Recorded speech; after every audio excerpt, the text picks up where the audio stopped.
मदन भण्डारीलाई त मारिँदैछस् भनेर north Korean एम्बेसीले त्यतिखेरै भनेको कुरो त एक्सपोज गरिसकेको छ। किशोर सेठले एक्सपोज गरे। मदन भण्डारीका प्रतिपक्षी भएकालाई थाहा छैन। म यो कुरो तपाईँ झलनाथलाई सोध्न जानुहोस्, थाहा छैन, सिपी मैनाललाई थाहा छैन। म यो कुरो चाहिँ भन्छु, नभएका जो नजिक थिए, मदन भण्डारीका जो नजिक थिए, उहाँहरूलाई यो थाहा छ। मदन भण्डारीको हत्याराको घर कता फर्केको छ त्यो पनि थाहा छ। हाम्रो सरकार आएपछि सार्वजनिक गर्छौँ भनेर केपी ओलीले भनेका भाषण पनि थाहा छ। केपी ओली स्वयं अघि भनेको कमिटीमा बसे पनि, एमालेको यति लामो समय अध्यक्ष पनि भए, दुई पटक प्रधानमन्त्री भए, विद्या भण्डारी राष्ट्रपति, खै त त्यो आँट गरे आज त्यो प्रतिवेदन कसैले गर्दैन। फेरि त्यही आएँ म अन्तिममा गर्दैनन्। किन गर्दैन भन्दाखेरि यदि उहाँ जीवित भइदिएको भए 54 मा पार्टी फुट्दैन थियो।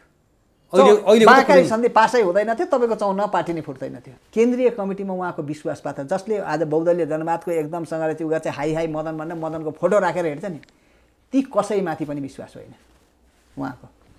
मदन भण्डारीले आफू पछि कसैले पनि विश्वास मान्नु भएको थिएन, कसैको पनि विश्वास होइन। मदन भण्डारी मारिएपछि सेनाको प्रधान सेनापतिको राजीनामा राजा वीरेन्द्रले मागेको थियो। महेश आचार्य र चाहिँ रामशरण महत उताबाट चाहिँ अमेरिकन डिजाइनमा आएको भुइँया समाजवाद लागू गर्छन् तिनीहरूले। अमेरिकी सिको गरेर आउने मान्छेले यहाँ समाजवाद लागू हुन्छ, सबै उद्योग धन्दा जति बेचेर खाइदिए। गिरिजालाई के थाहा थियो? नेपालको कम्युनिस्ट आन्दोलनभित्र बिग्रँदै गएको चरित्र, बिग्रँदै गएको घटना भनेको कसैको आलोचना सुन्न नसक्ने, एकदम भक्त भजन प्रशंसा मात्रै खोज्ने, हाई हाई भनेर। बिपी कोइराला र राजाको बिचमा त एलायन्स हुन नदिनका निम्ति चाहिँ जनमतसङ्ग्राममा पञ्चायतलाई जिताउने विदेशीहरू, अनि मदन भण्डारी र चाहिँ राजालाई एक ठाउँ उभिन दिन्छन्। सिपीलाई चाहिँ प्राधिकार मान्नका निम्ति चाहिँ पहिले माले इस्टाब्लिस हुँदैखेरि चाहिँ प्रस्ताव ल्याउने मान्छे झलनाथ खनाल र चाहिँ माधव नेपाल। ओम जय शिवशङ्कर, ओम जय ओमकार भनेर चाहिँ जुन हामी भजन गाउँछौँ नि, ओम जय मदन, ओम जय मदन भनौँ, मदनका कुरा एकातिर राखिदियो, पञ्चार अर्कोतिर दौडियो। एक एक गरेर चाहिँ कहाँ गल्ती गरे त लु यसको विषयमा बहस गरौँ न। नेपाल विदेशीहरूको ठुलो क्रीडा मैदान भएको छ, ठुलो क्रीडा मैदान भएको छ। यति धेरै ठुलो क्रीडा मैदान भएको छ, कुनै नेता यहाँ त सरकारी कर्मचारीहरूदेखि लिएर ब्युरोक्रेसीभित्रका मान्छेहरूदेखि लिएर चाहिँ कोही मान्छे तपाईँ चोखो मान्छे खोज्नका निम्ति गाह्रो छ। एमसिसी त चाइना हान्नका निम्ति बनाएको स्ट्राटेजी हो। अझ यो चाहिँ अझ खतराक छ। यो त रण मैदान बनाउनका निम्ति खोजियो यो। दर्शकवृन्द नमस्कार, चुरो कुरोमा तपाईँलाई हार्दिक स्वागत छ। चुरो कुरोमा हामी आज अहिले जुन किसिमको राजनीतिक विकास भइरहेको छ, जुन अदालतमा न्यायालयमा देखिएको जुन किसिमको एउटा भद्रगोल छ, त्यो विषयभन्दा अलिकति फरक विषयमा संवाद गर्दैछौँ। हुन त यो तिथि र मितिले आज यो कुरा गर्नु उपयुक्त होइन। मदन भण्डारीको न जन्मको तिथि हो, न आज मदन भण्डारीको मृत्युको तिथि हो, तैपनि हामी मदन भण्डारीसँग सम्बन्धित विषयमा कुराकानी गर्दैछौँ। केही दिन अगाडि मात्रै नेकपा यसका नेता जगन्नाथ खतिवडाले झापा जिल्लामा पुगेर मदन भण्डारीको मृत्युको बारेमा एउटा रहस्योद्घाटन गरे। हुन त मदन भण्डारीको जेठ 3 गते 2050 जेठ 3 गते षड्यन्त्रमूलक तरिकाले हत्या भइसकेपछि यसको विषयमा सरकारले आयोग गठन गर्यो, नागरिक स्तरबाट आयोग बने। स्वयं नेकपा एमाले केपी ओलीको नेतृत्वमा 1 सदस्यीय आयोग बनायो, अरू आयोगहरू पनि बने, पूर्व प्रधान न्यायाधीशको नेतृत्वमा आयोग बने, तर कसैले पनि ठोस कुरा दिन सकेनन् मदन भण्डारीको यस कारण हत्या भएको हो भनेर।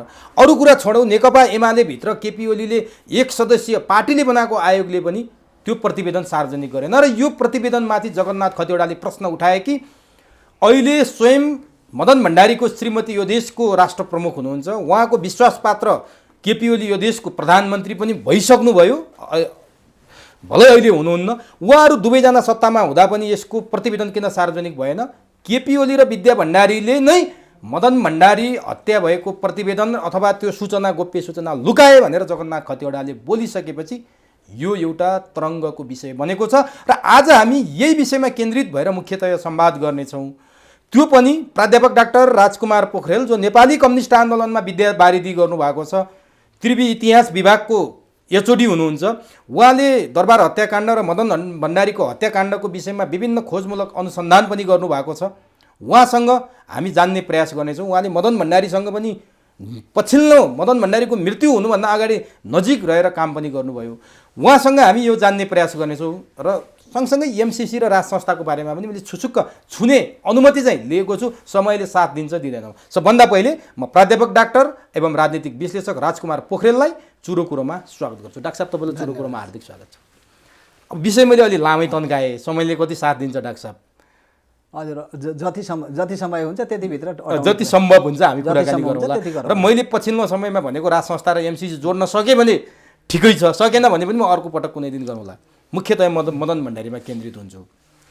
डाक्टर साहबले राजदरबारको हत्याकाण्डको विषयमा पनि पुस्तक सार्वजनिक गर्नुभयो। मदन भण्डारीको विषयमा पनि धेरै कुराहरू खोजमूलक अनुसन्धान गरेर बाहिर ल्याउनुभयो। जगन्नाथ खतिवडाले केही दिन अगाडि झापामा तपाईँकै गृह जिल्लामा गएर जुन कुरा बोले त्यो तपाईँ पनि बेखबर हुनुहुन्न। जगन्नाथ खतिवडाले बोल्ने समय यो उपयुक्त हो या होइन, पहिला किन बोलेनन् एउटै पार्टीमा हुँदा, अहिले आएर किन यो पेटारो खोले जगन्नाथ खतिवडाले? मैले यहाँबाट सुरु गरेँ। अब यो कुरो त मलाई सोध्ने भन्दा पनि जगन्नाथ खतिवडालाई नै सोध्नु भएको भएदेखि अझ राम्रो हुन्थ्यो। अनि म उहाँलाई पनि प्रयास गरौँला। सुन्नु, किन तपाईँले पहिला भन्नु भएन, अहिले किन बोल्नुभयो? यो कुरो त उहाँले जवाफ दिने कुरो हो, यो मैले दिने होइन। यो चाहिँ मैले पनि सोध्ने प्रश्न तपाईँले सोधिरहनु भएको छ। म त एउटा रिसर्चर, एउटा स्कलर हुँ, त्यो के अरे रिसर्चर हुँ कि म अनुसन्धान गर्ने हो। म पनि यस्ता क्वेसनहरूको बिचबाट एन्सर खोज्ने हो। अब यही बेला किन उठ्यो? पार्टी विभाजन भएको छ, पार्टी विभाजित भएर गएको छ। जाँदाखेरि यो बेला यो क्वेसन उठ्नका निम्ति उहाँले अथवा कसैमाथि ब्लेम गर्दै हुनुहुन्छ भनेदेखि पनि त्यो उचित समय हो कि होइन? त्यो अहिले चाहिँ नेपाली जनता यति सचेत छन् कि यिनीहरूले मूल्याङ्कन गर्छन्। त्यो हिजो अस्ति नेकपा हुँदाखेरि अथवा त्योभन्दा पहिला एमाले हुँदै, सिङ्गो एमाले हुँदा, अहिले त एमाले विभाजित भयो भनेपछि त्यो बेला किन उठेन? अब मलाई यो लाउँदाखेरि मलाई 54 सालको घटना एउटा याद आउँछ। 54 सालमा योभन्दा ठुलो उहाँले त भर्खर छोडिदिनु भएको छ, स्वास्थ्य छोडिदिनु भएको छ। 54 सालमा चाहिँ यो आरोप उहाँकै नेता माधव नेपालमाथि पनि लागेको थियो। एमालेको अहिलेको नेता केपी ओलीसँग मात्रै होइन, माधव नेपालमाथि पनि यो आरोप लागेको थियो।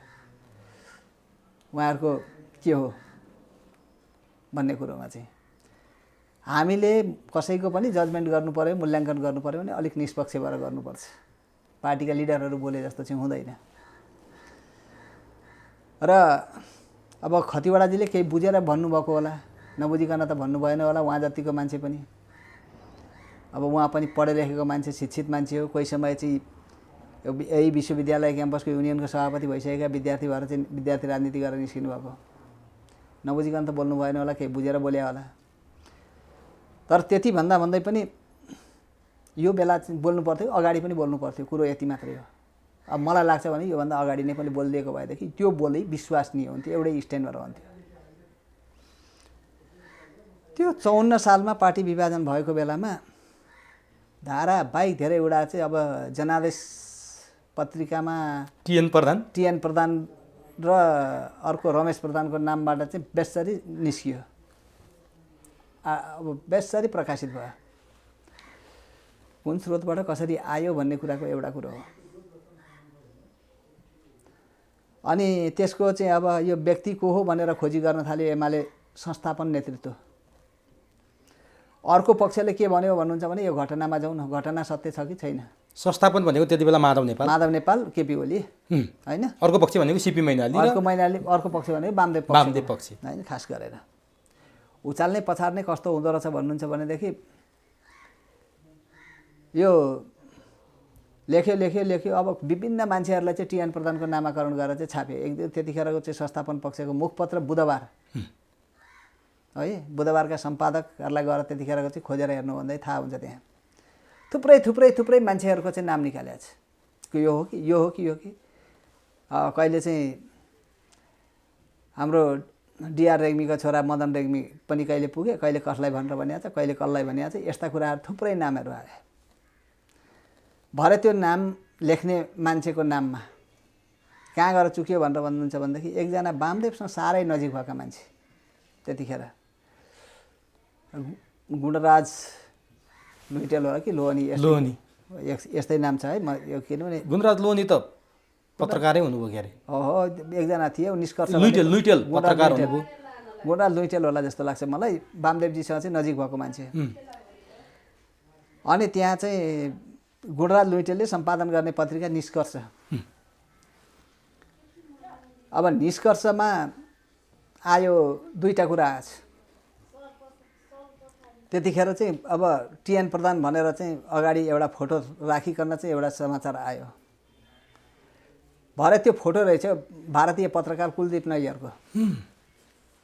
अब त्यो भारतीय पत्रकार कुलदीप नैयरको फोटो हो भनेर चाहिँ त्यो चाहिँ उषा तिवारीले एक्सपोज गरिदिन्। त्यो लेख्यो कसले भनेर भन्दाखेरि गणेश खत्रीले।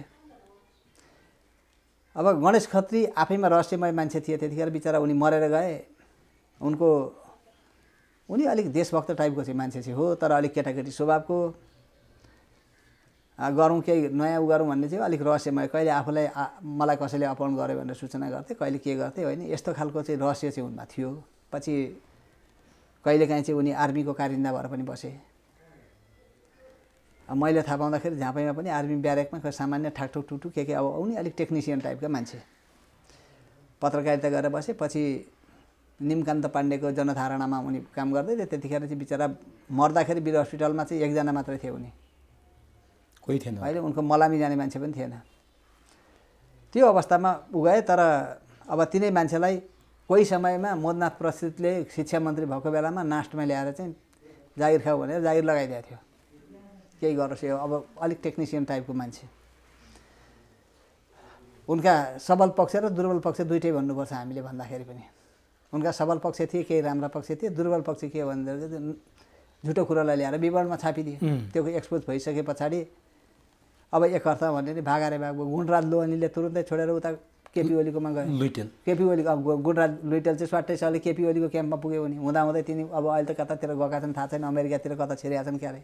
स्वाट्टै त्यो छापिए बित्तिकै भोलिपल्टै चाहिँ उनी केपी ओलीको क्याम्पमा गए। भाइ रहस्य त्यो चाहिँ किन उनलाई इमिडिएट लियो होइन, अथवा चाहिँ माधव नेपालको क्याम्पमा गए त्यतिखेर भनौँ न। केपी ओली त नेतृत्वमा होइन, माधव नेपालको क्याम्पमा गए। किन चाहिँ त्यो चाहिँ त्यतिखेर उनलाई लिइयो, तुरुन्तै लिइयो। अब अहिलेको माननीय घनश्याम खतिवडाले एउटा क्वेसन उठाउनु भएको थियो, सुन्दर लामाको कुरो उहाँले उठाउनु भएको थियो, जनआस्थाले छाप्यो। उहाँले 2-4 दिन कुरो उठाउनु भयो, विरोध पनि गर्नुभयो, केपी ओलीको विरोध गर्नुभयो। पछि गएर चाहिँ ठ्याक्कै त्यही क्याम्पमा बस्नुभयो। भाइ धेरै रहस्य भइरहेको छ। यहाँ भित्र केही छ होइन यो। अनि किन सबै मान्छेहरूलाई यो गर्ने मान्छे सबैलाई मान्छेलाई चाहिँ यो विश्वास गरिँदैन। मैले त क्वेसन गर्ने, म रिसर्चरको आधारमा म यो क्वेसन गर्छु क्या। म प्रश्न मात्रै गरिराखेको छु अहिले। म तपाईँलाई एन्सर पनि म दिन सक्दिनँ यो, किनभने यी घटनाहरू यसरी आएका छन्। र त्यतिखेर पनि त्यो विवादको बेलामा चाहिँ यो बेसरी उठ्यो नि। जब एमाले भित्र विवाद आयो, महाकाली सन्धिको विवाद आयो, आइसके पछाडि यो कुराहरू आयो। कहाँ गएर गयो टुङ्गियो भनेर भन्दाखेरि कुलदीप नैयरको फोटो छापिसके पछाडि उत्तेजनाका बिचमा कुलदीप नैयरको फोटो छापेपछि सकियो। निष्कर्ष पत्रिकाले एउटा अन्तर्वार्ता छापेको थियो। तपाईँको गङ्गामाया तामाङ भन्ने सुन्दर लामाकी आमाको त्यो हो कि होइन, त्यो चाहिँ सही हो कि होइन भनेर चाहिँ मलाई पनि खोजीको विषय भयो। म खोज्दै पुगेँ। सुन्दर लामा कि अमर लामा? सुन्दर लामा भन्ने अर्को मान्छे। उनी चाहिँ केसँग जोडिन्छन् फेरि? उनी त्यो मदन भण्डारी एक्सिडेन्ट परेको बेलामा 620 नम्बरको ट्रक भन्ने थियो। त्यो 620 नम्बरको ट्रकको खलासी, त्यो ट्रक चाहिँ डिस्ट्रोय भयो क्या हो। त्यो खलासी भएको नाताले गर्दा त्योसँग जोडिन्छन् उनी। अनि मैले चाहिँ 52 सालको त 52 सालदेखि सुन्दर लामा छैन, 57 सालमा यो कुरो उठ्यो भने म 57 सालमा तिनलाई भेटेँ पनि। त्यसभित्रका केही सत्यहरू छन्, केही अलिकति केही त अलिकति बढाइ चढाइ होला, तर भाषा लेख्नेमा चाहिँ अलिकति बढाइ चढाइ हो। तर त्यसभित्रका केही सत्यताहरू छ। त्यो अब तिनीसँग लिएको अन्तर्वार्ता होला मसँग कतै। त्यो अब कुनै सबै कुरो गलत आए त्यतिखेर पनि भन्न सकिँदैन। र यतिखेर पार्टी विभाजन भएर एमाले र एकीकृत समाजवादीको बिचको चाहिँ एकदमसँगले लडाइँ चलिरहेको बेलामा कसैले क्वेसन उठायो। क्वेसन उठाउँदाखेरि चाहिँ उहाँले ठ्याक्क त्यो भन्नुभयो।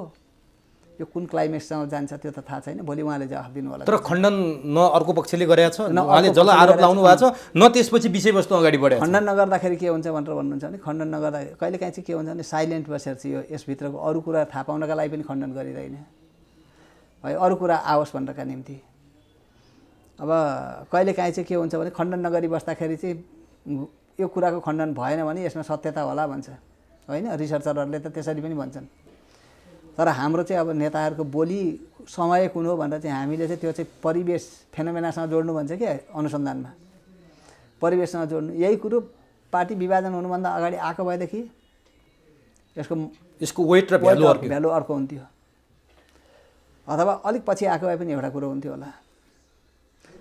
त्यो अवस्थामा यही बेला चाहिँ आएको हुनाले गर्दाखेरि वाइ भन्ने क्वेसनको जवाब तपाईँ मसँग खोज्दै हुनुहुन्छ, मसँग त्यसको जवाब छैन, त्यो जगन्नाथजीसँगै होला।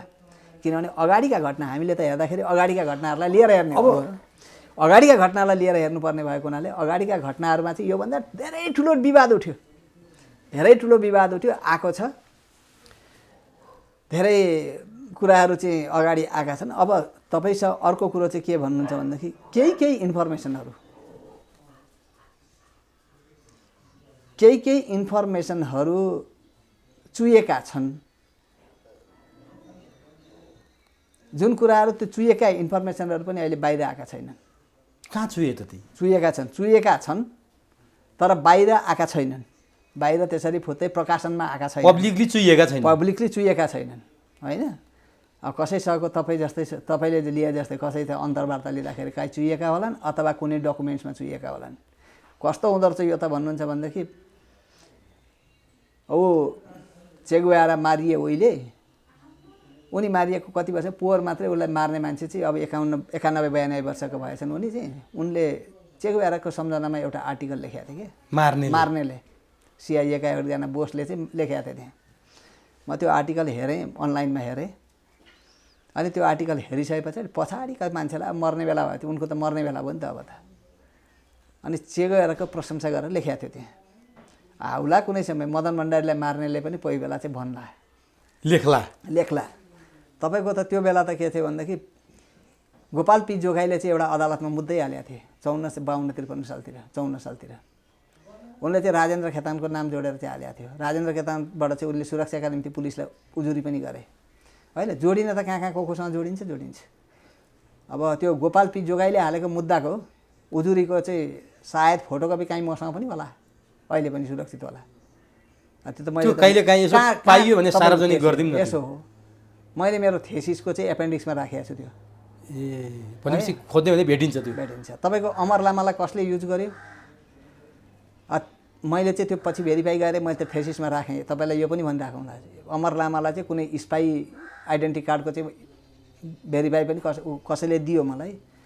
तर मैले त्यही विभागको, नेपाल गुप्तचर विभागकै कुनै मान्छे चाहिँ अनुसन्धान विभाग भनेर भन्छ, त्यसकै बिग बोस हाकिमलाई गर्दा यो फर्म हाम्रो होइन भनेर भने उनले होइन। कसै अब त्यस्तो आउँछ पनि, डुप्लिकेट पनि आउँछ पछि भने। त्यो चाहिँ मैले थेसिस लेखिसकेपछि पछि भने यस्ता पनि आउँछन्। तर आएको त के भनेदेखि जे आयो त्यो हो कि होइन भनेर भेरिफाई, अब त्यो त आयो, यस्तो सूचना आयो भनेर त सूचना दिनुपर्ने चाहिँ अब हाम्रो कर्तव्य हुनाले हामीले दियौँ।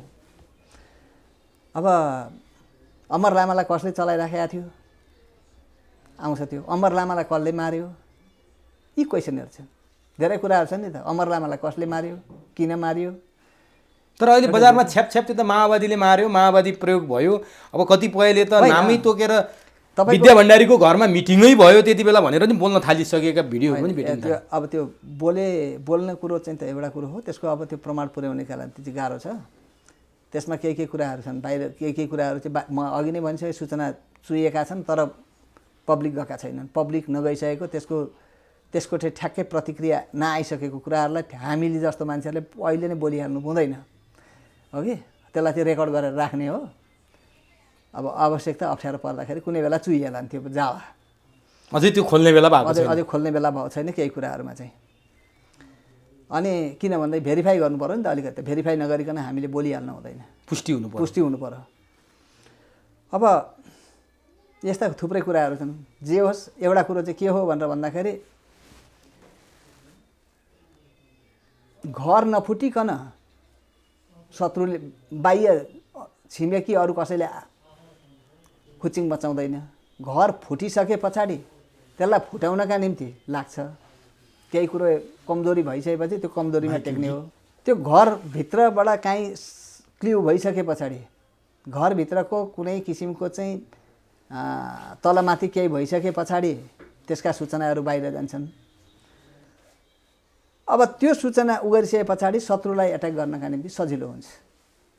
चाहे मैले भन्दै आएको छु, चाहे रोयल प्यालेस म्यासेकर होस्, चाहे दासढुङ्गा दुर्घटना हुन्, त्यो भित्र यो काहीँ न काहीँ देखिन्छ। अब म एउटा कुरो भनौँ, अब त्यतिखेर त अब जगन्नाथजीले त भन्नुभयो त्यहाँनिर, तपाईँ भन्दै हुन्छ, हामी रिसर्चरहरू चाहिँ कहिलेकाहीँ थ्योरीसँग रिलेट गरेर हेर्छौँ। क्रिमिनल थ्योरी, रिसर्चको क्रिमिनल थ्योरी हुन्छ, अनुसन्धान गर्ने, त्यो पुलिसले पनि प्रयोग गर्छ, सेनाले पनि प्रयोग गर्छ, त्यो थ्योरी हो कि रिसर्च गर्नु पर्दाखेरि। अनि हामी रिसर्चरहरू पनि क्रिमिनल थ्योरी, खास गरेर चाहिँ क्रिमिनल इन्भेस्टिगेसनको थ्योरीमा हेर्नु पर्यो भने त्यो त क्रिमिनल एउटा केस हो, यो अपराधिक केस हो नि त।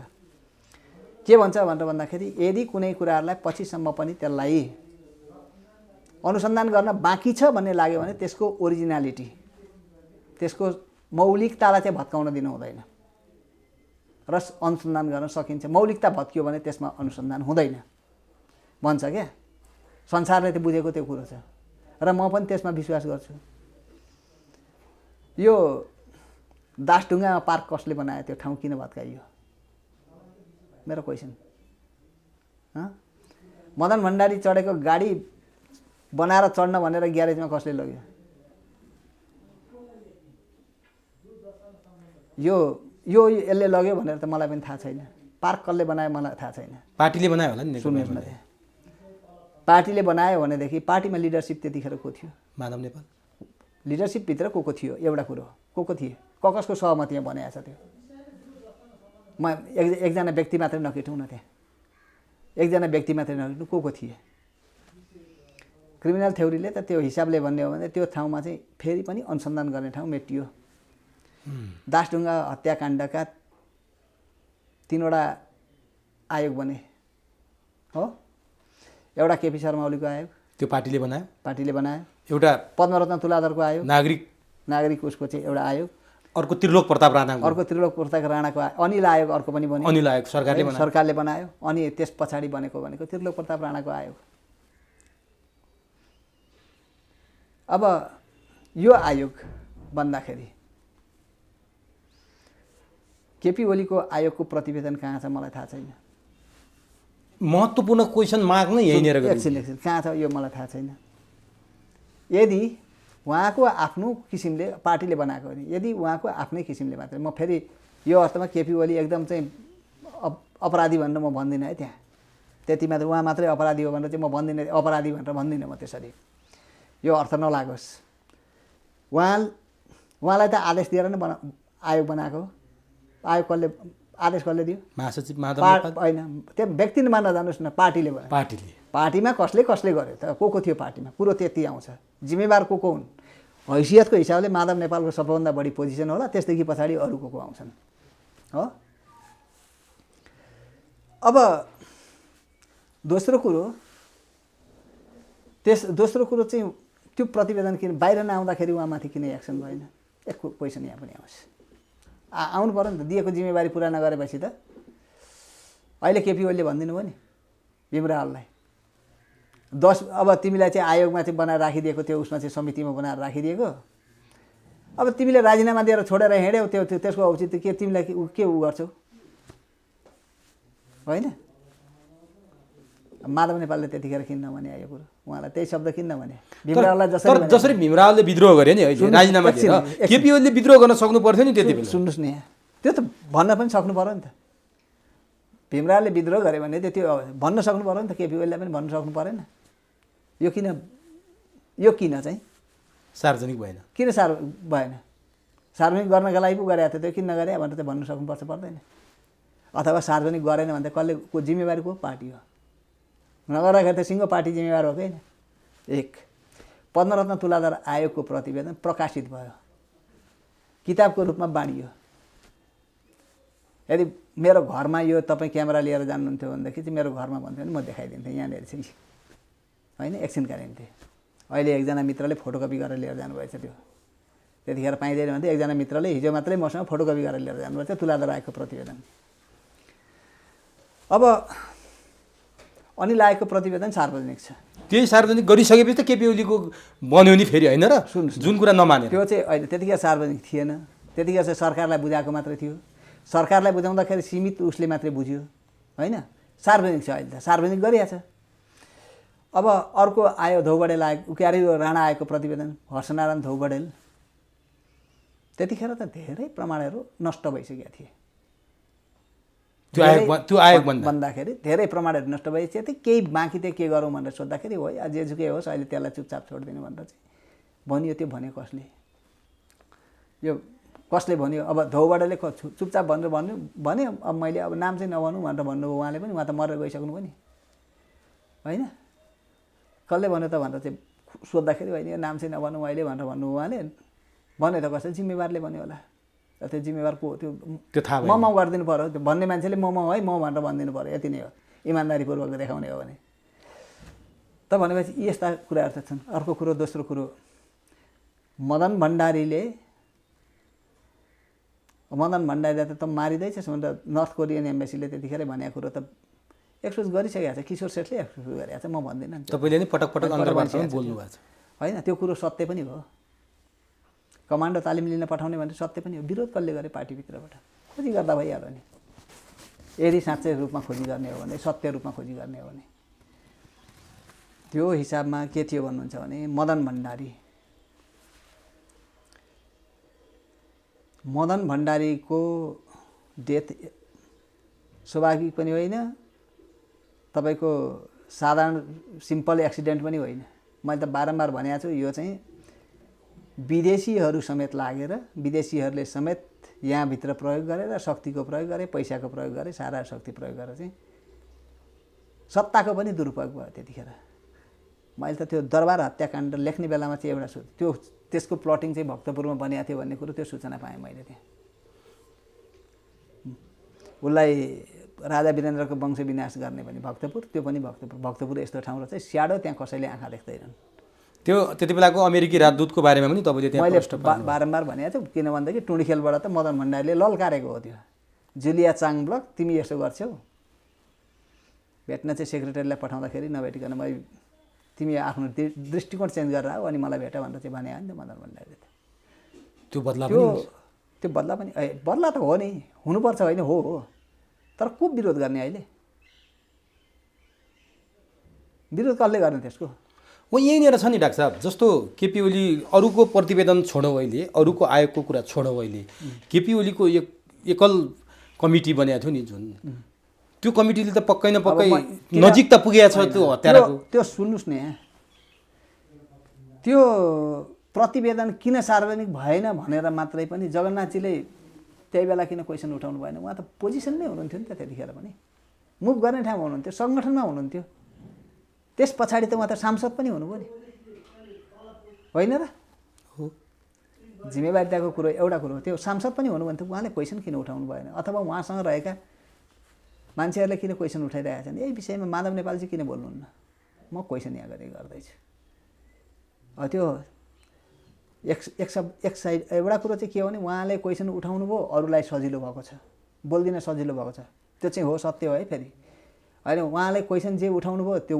क्वेसन उठाएकोमा चाहिँ म धन्यवाद दिन्छु उहाँलाई फेरि क्वेसन उठाइदिएकोमा धन्यवाद दिन्छु किनभने त्यसको विषयमा केही न केही त बोल्नु पऱ्यो नि त अब होइन हामी जस्ता मान्छेलाई त क्युरिसिटी हो नि त जानकारी पाऊँ भन्ने हामी त जानकारी माग्ने मान्छे हो नि त जानकारी जे पाइन्छ त्यो जानकारी पाएपछि लेख्ने हो हाम्रो काम बाहिर ल्याउने हो इतिहास लेख्ने हो त्यसको हाम्रो काम त भनेपछि उहाँले क्वेसन उठाइदिनु भयो जगन्नाथजी यसका निम्ति तपाईँ धन्यवादको पात्र तर समय अनुकूल समय अनुकूल यसमा चाहिँ तर्कसहित तथ्यसहित आउनु पऱ्यो आउँदाखेरि उहाँहरूलाई केही कुरामा थाहा छ भने यसलाई तथ्यसहित आउनु पऱ्यो उहाँले पार्टीमा सल्लाह गरेर गर्नुभयो कि नगरिकन गर्नुभयो कि यो चाहिँ मलाई थाहा छैन त्यस कारणले गर्दाखेरि यो समय जुन बेलामा उठाउनु भयो त्यसले गर्दाखेरि उहाँको जुन हाइट हो त्यो हाइटलाई चाहिँ अलिकति तल खस्कायो किनभने यो समयमा यो ट्विस्ट यस्ता आउँछन् किनभने त्यो 54 साल पर्खिया छन् त्यो कुलदीप नैयरको फोटो छापेर टिएन प्रधान बनाएको अवस्थाको घटनाहरू त त्यो त मान्छेलाई त्यो पनि थाहा छ अनि कहाँबाट कहाँ कतातिर मोडियो अब गुणराज द्रोणी आजसम्म वामदेवसँग नजिक भोलिपल्ट चाहिँ फड्किएर चाहिँ उहाँ चाहिँ केपी ओली र चाहिँ माधव नेपालको क्याम्पमा गुणराज लुइटेल होइन पत्रकारहरू अब त्यो अवस्था पनि देखिया छ भनेदेखि वामदेवजीले पनि उठाउनु भएको हो नि त त्यो वामदेवजी त त्यस पछाडि गृहमन्त्री पनि हुनुभयो नि त खोजी हेरेँ मैले प्रमाण भेटिनँ भनेर भन्नुहुन्थ्यो उहाँ किनभने यसमा चाहिँ बरु सत्यता थियो होला, किनभने उहाँले त खोजी त हेर्नुभयो गृहमन्त्री भएको बेलामा, तर मैले प्रमाण भेटिनँ भनेर भन्नुभयो, किनभने त्यो प्रमाण भेटिने ठाउँमा थिएन होइन। अब ठ्याक्कै बोल्दिनँ, मासमा सेन्टिमेन्ट क्रिएट गर्नका निम्ति एउटा कुरो होला, तर त्यसलाई पुष्टि गरेर जानका निम्ति र विश्वास लिनका निम्ति गाह्रो हुन्छ। अब यो चाहिँ गाह्रो हुन्छ त्यसलाई प्रमाणित गर्न गाह्रो हुन्छ। हामीले पनि बोल्नु भनेको चाहिँ प्रमाणित गर्नुपर्छ। अब यो बिना प्रमाण बिना तथ्य कसैलाई आरोप लाउन पनि सकिँदैन, तर हामीभन्दा त त्यो आयोगमा बसेका मान्छेहरूलाई केही न केही कुरा आधिकारिक कुरा थाहा छ। मलाई भन्दा तपाईँलाई बढी थाहा छ, किनभने तपाईँ रिसर्च गर्नुभएको छ त्यहाँ। अब मैले चाहिँ जान्न खोजेँ जस्तो जगन्नाथ खतिवडाले किन बोल्नुभयो भन्ने कुरा त समय अनुकूल भएन, आज किन बोल्नुभयो उहाँमाथि प्रश्न बोल्नु भएको कुरामा फेरि चाहिँ बोलेको कुरा ठिक छ, क्वेसन उठाउनु चाहिँ उहाँ ठिक छ, त्यसको लागि धन्यवाद छ। तर अरूले उठाउन सक्दैन थियो, उहाँले उठाउनु भयो। तर घाम अस्ताएपछि उहाँले प्रश्न अलिकति घाम मधुरो भएपछि अब घाम मधुरो भएपछि अस्ताइसकेको छैन। अब कुरा गरौँ त, ठिक छ उहाँको कद घट्यो त्यो पनि हामीले मान्यौँ। अब तपाईँले वामदेव गौतम गृहमन्त्री हुँदाखेरिको कुरा पनि उठाउनु भयो। अब जाउँ, केपी ओली 2 पटक प्रधानमन्त्री हुनुभयो, त्यति बेला माधव नेपालले प्रश्न उठाएनन्, त्यो एउटा रहस्यको कुरा छ, अघि हामीले चर्चा गऱ्यौँ। केपी ओली स्वयं त्यो कमिटीमा एकल सदस्य भएर बसेको मान्छे 2 पटक प्रधानमन्त्री हुनुभयो। हरेक उहाँ अध्यक्ष पनि हुनुभएको छ 71 सालदेखि यता आएर। हरेक मदन भण्डारीको स्मृति दिवसको दिन एउटा कुरो भनौँ तपाईँलाई, मैले अगाडि पनि भनेको छु एकचोटि, यो घटना यो तरिकाले यसरी सबै यो प्लटिङमा यो मान्छे छन् भनेर चाहिँ नभए पनि, यो जानकारी नभए पनि यो घटना यो सेक्टरबाट यसरी सृजना गरेको हो भन्ने कुरो त्यो एमालेका अथवा भूतपूर्व एमालेका त्यतिखेरको मदन भण्डारीका प्रतिपक्षी नभएका, मदन भण्डारीका प्रतिपक्षी भएकालाई थाहा छैन। म यो कुरो तपाईँ झलनाथलाई सोध्न जानुहोस्, थाहा छैन, सिपी मैनाललाई थाहा छैन। म यो कुरो चाहिँ भन्छु, नभएका जो नजिक थिए, मदन भण्डारीका जो नजिक थिए उहाँहरूलाई यो थाहा छ। मदन भण्डारीको हत्यारा, यो हत्यारा भन्नाले यही व्यक्ति यो नभनौँ, तर यो त्यो डिजाइनको विषयमा केही न केही थाहा छ, धेरै कुरो थाहा छ। तर उहाँहरू किन हिम्मत गर्नु? तर त्यो हिम्मत गर्न सक्नुहुन्न। मैले त अगाडि भने यो हिम्मत उहाँहरूको पाटोबाट गर्दाखेरि ठ्याक्कै भन्नु पऱ्यो नि त। नेताले बोल्नु पर्दाखेरि त यो यो यो हो भनेपछि त्यसमाथि आरोप लाउनु पर्थ्यो, त्यसमाथि मुद्दा चलाउनु पर्यो। जुलिया चाङ ब्लकलाई अहिले मुद्दा चलाउन उहाँहरू सक्नुहुन्छ? सक्नुहुन्न नि, प्लटिङ खोज्दै जाने हो भनेदेखि त। अब तपाईँ अर्को भनौँ, क्लिन्टनकी श्रीमती के अरे हिलारी, उहाँहरूलाई मुद्दा चलाउन सक्नुहुन्छ एकछिनका लागि? केही कुराहरू छन्, यो कुरो आजसम्म तपाईँलाई कसैले भनेको थिएन, आज म भन्दैछु। सक्नुहुन्छ? सक्नुहुन्न। अब इभन अहिले नै पनि कतिपय ठाउँमा पावरमा छन् मान्छेहरू, पोजिसनमा छन्, एकदम त्यतिखेरका मान्छेहरू एकदम देखिएका छैनन्, बुझेका छैनन्, तर पावरमा छन्। ती मान्छेहरूलाई पनि उहाँहरू केही गर्न सक्नुहुन्न। थाहा छ उहाँहरूलाई, त्यो त थाहा छ नि त, केही लौताभास छ त्यो। तर त्यो भइसकेपछि उहाँहरूलाई थ्रेट आइसकेको छ, उहाँहरूलाई थ्रेट आएको छ, त्यो थ्रेट आएको कारणले उहाँहरू बोल्नुहुन्न। अब यसो गरौँ त, त्यसो भए उहाँलाई थ्रेट किन भन्थे त्यही होला। त्यो किन भन्दा तपाईँको अर्जुन गेवालीले काहीँ भने नि, मदन भण्डारी मारिएपछि सेनाको प्रधान सेनापतिको राजीनामा राजा वीरेन्द्रले मागेको थियो। मैसँग भन्नुभएको अर्जुन गेवाली, मैसँगको अन्तर्वार्ता। राजाको हालत के भयो? राजाले त्यही राजा अमेरिका भिजिटमा जाँदाखेरि चाहिँ तपाईँको चाहिँ रोनाल्ड रेगनले चाहिँ त्यत्रो भव्य स्वागत गरे होइन, हो नि? शानसितले गएको राजा हो नि, राजा थाहा थियो नि। खम्पा दबाउने पनि त्यही राजा हो। कुन मूल्यमा दबाएको रहेछ खम्पा? ज्यानकै बाजी राखेर दबाएको रहेछ, ज्यानकै बाजी राखेर दबाएको रहेछ। अनि भयो त के, तपाईँको 1975देखि लिएर आएर 2001 भनेको चाहिँ 25 वर्ष 26 वर्ष 26 वर्षको दौरानमा राजा वीरेन्द्र मारियो। मैले त्यो रोयल प्यालेस म्यासेकर सम्बन्धित मैले जुन किताब लेखेँ, मैले न्युज विकको एउटा समाचार दिएको छु। मदन भण्डारीको हत्या भइसकेपछि एमालेले चाहिँ यसरी आन्दोलन गर्यो। यो कुरालाई राजाले ठिकसँगले चाहिँ बुझेनन् र उ गरेनन् भनेदेखि रगतको खोलो नेपालमा मचिन्छ। उति बेलै तपाईले त्यतिखेर लेखेको चाहिँ मैले त्यो जस्ताको तस्तै मैले त्यो किताबमा राखेको छु भनेपछि जस्ताको तस्तै जुन शब्दमा लेखिएको छ त्यही शब्द राखेको न्युज विकको उनीले राखेर गरेको छ। मचियो त 1994 मा चाहिँ मदन मारिए। अब भने चाहिँ 6 वर्ष 7 वर्ष पछाडि राजा वीरेन्द्र गए। राजा वीरेन्द्रले त मदन भण्डारीलाई त सम्मान गरेको रहेछ त, उनको चाहिँ त्यो उसमै देखिन्छ कन्डोलेन्स मेसेजमा राजाको उसबाट दिने मेसेज जुन हो त्यो त हाइली गरेको छ, रेस्पेक्ट गरेको छ भनेपछि त्यो बेला चित्त दुखाउने मध्येको एकजना मान्छे यो देखिन्छ भनेपछि अब यो चाहिँ यही अवस्थामा अब नेताहरूको जीवन स्तर कहाँ छ, को कहाँ छ, भिजिट कहाँ छ, कहाँ कहाँ कुन कुन देश घुम्छन्, कता कता जान्छन्, कोसँग कसको लिङ्क छ,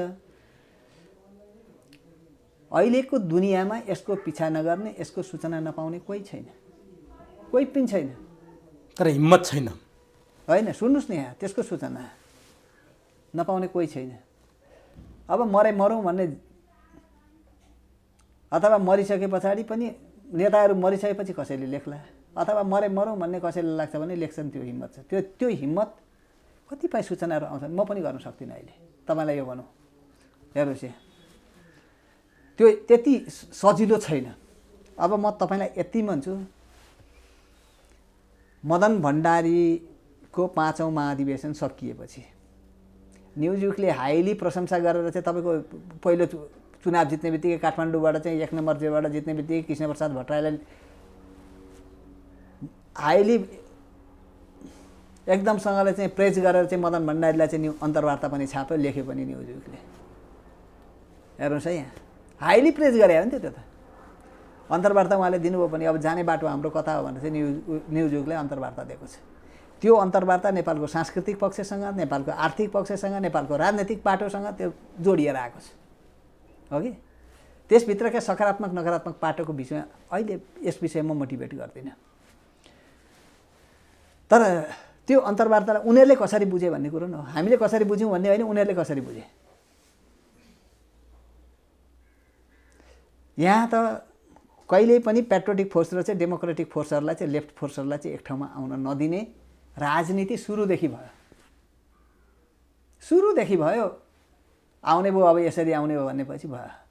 त्यो गर्ने को थियो सुरुदेखि? विदेशी शक्तिहरू। विदेशी शक्तिसँग खेल्ने त यहाँको नेपाली लिडरहरू काहीँ न काहीँ कुनै न कुनै रङ्ग जानेर या नजानेर, म जानेरै मात्रै भन्दिनँ, जानेर या नजानेर कुनै न कुनै लिङ्कमा पस्नाले गर्दाखेरि यो भयो। यो विदेशी शक्तिहरूकोसँग चाहिँ घुमाएर उनीहरूले कुन कुन सूत्रबाट कसरी खेलिरहेका छन्, काहीँ न काहीँ सबै कुनै न कुनै ठाउँमा चोबिएको, कुनै न कुनै ठाउँमा उ भएको कारणले गर्दाखेरि नै यो कुरो बाहिर एक्सपोज हुँदैन। क्लिन कोही छैन, चोखो कोही छैन, काहीँ न काहीँ खेलिएको छ। अनि उनीहरूले चाहिँ यो भइस भने तेरो यो एक्सपोज गरिदिन्छु भनेर भन्छन्, बोल्नै सक्दैन कोही पनि। अथवा कसैलाई चाहिँ मारिदिन्छु भनेर धम्की दिन्छन्। सर्वसाधारण त तपाईँको चाहिँ मारिदिन्छु भनेर धम्की दिइसकेपछि हत्तपत्त बोल्दैन। हेर्नुहोस्, मारिदिन्छु भनेर धम्की आएपछि बोल्दैन। अब नेताहरूलाई चाहिँ तेरो यो एक्सपोज गरिदिनु, एक्सपोज गर्दै पुग्छ नि त। नाङ्गे झार बनाइदिएपछि त नेतालाई त पुग्यो नि त, गरी खाने बाटो त सकियो त। आजसम्म सधैँको हाइको सबै क्रेडिट खत्तम हुन्छ, त्यसरी आउँछ त्यो। र नेपाल यति मान्नुहोस् कि नेपाल विदेशीहरूको ठुलो क्रीडा मैदान भएको छ, ठुलो क्रीडा मैदान भएको छ।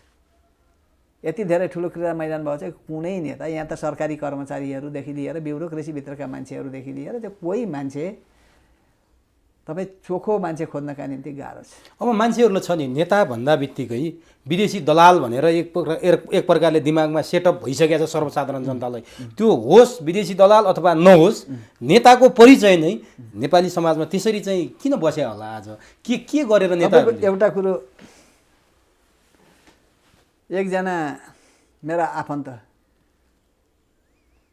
अमेरिकामा एकजना उसमा थिए। अब एउटा बच्चो जाने भयो क्या, +2 सकेर चाहिँ अमेरिका जाने भयो, एउटा क्यानाडा उड्ने भयो।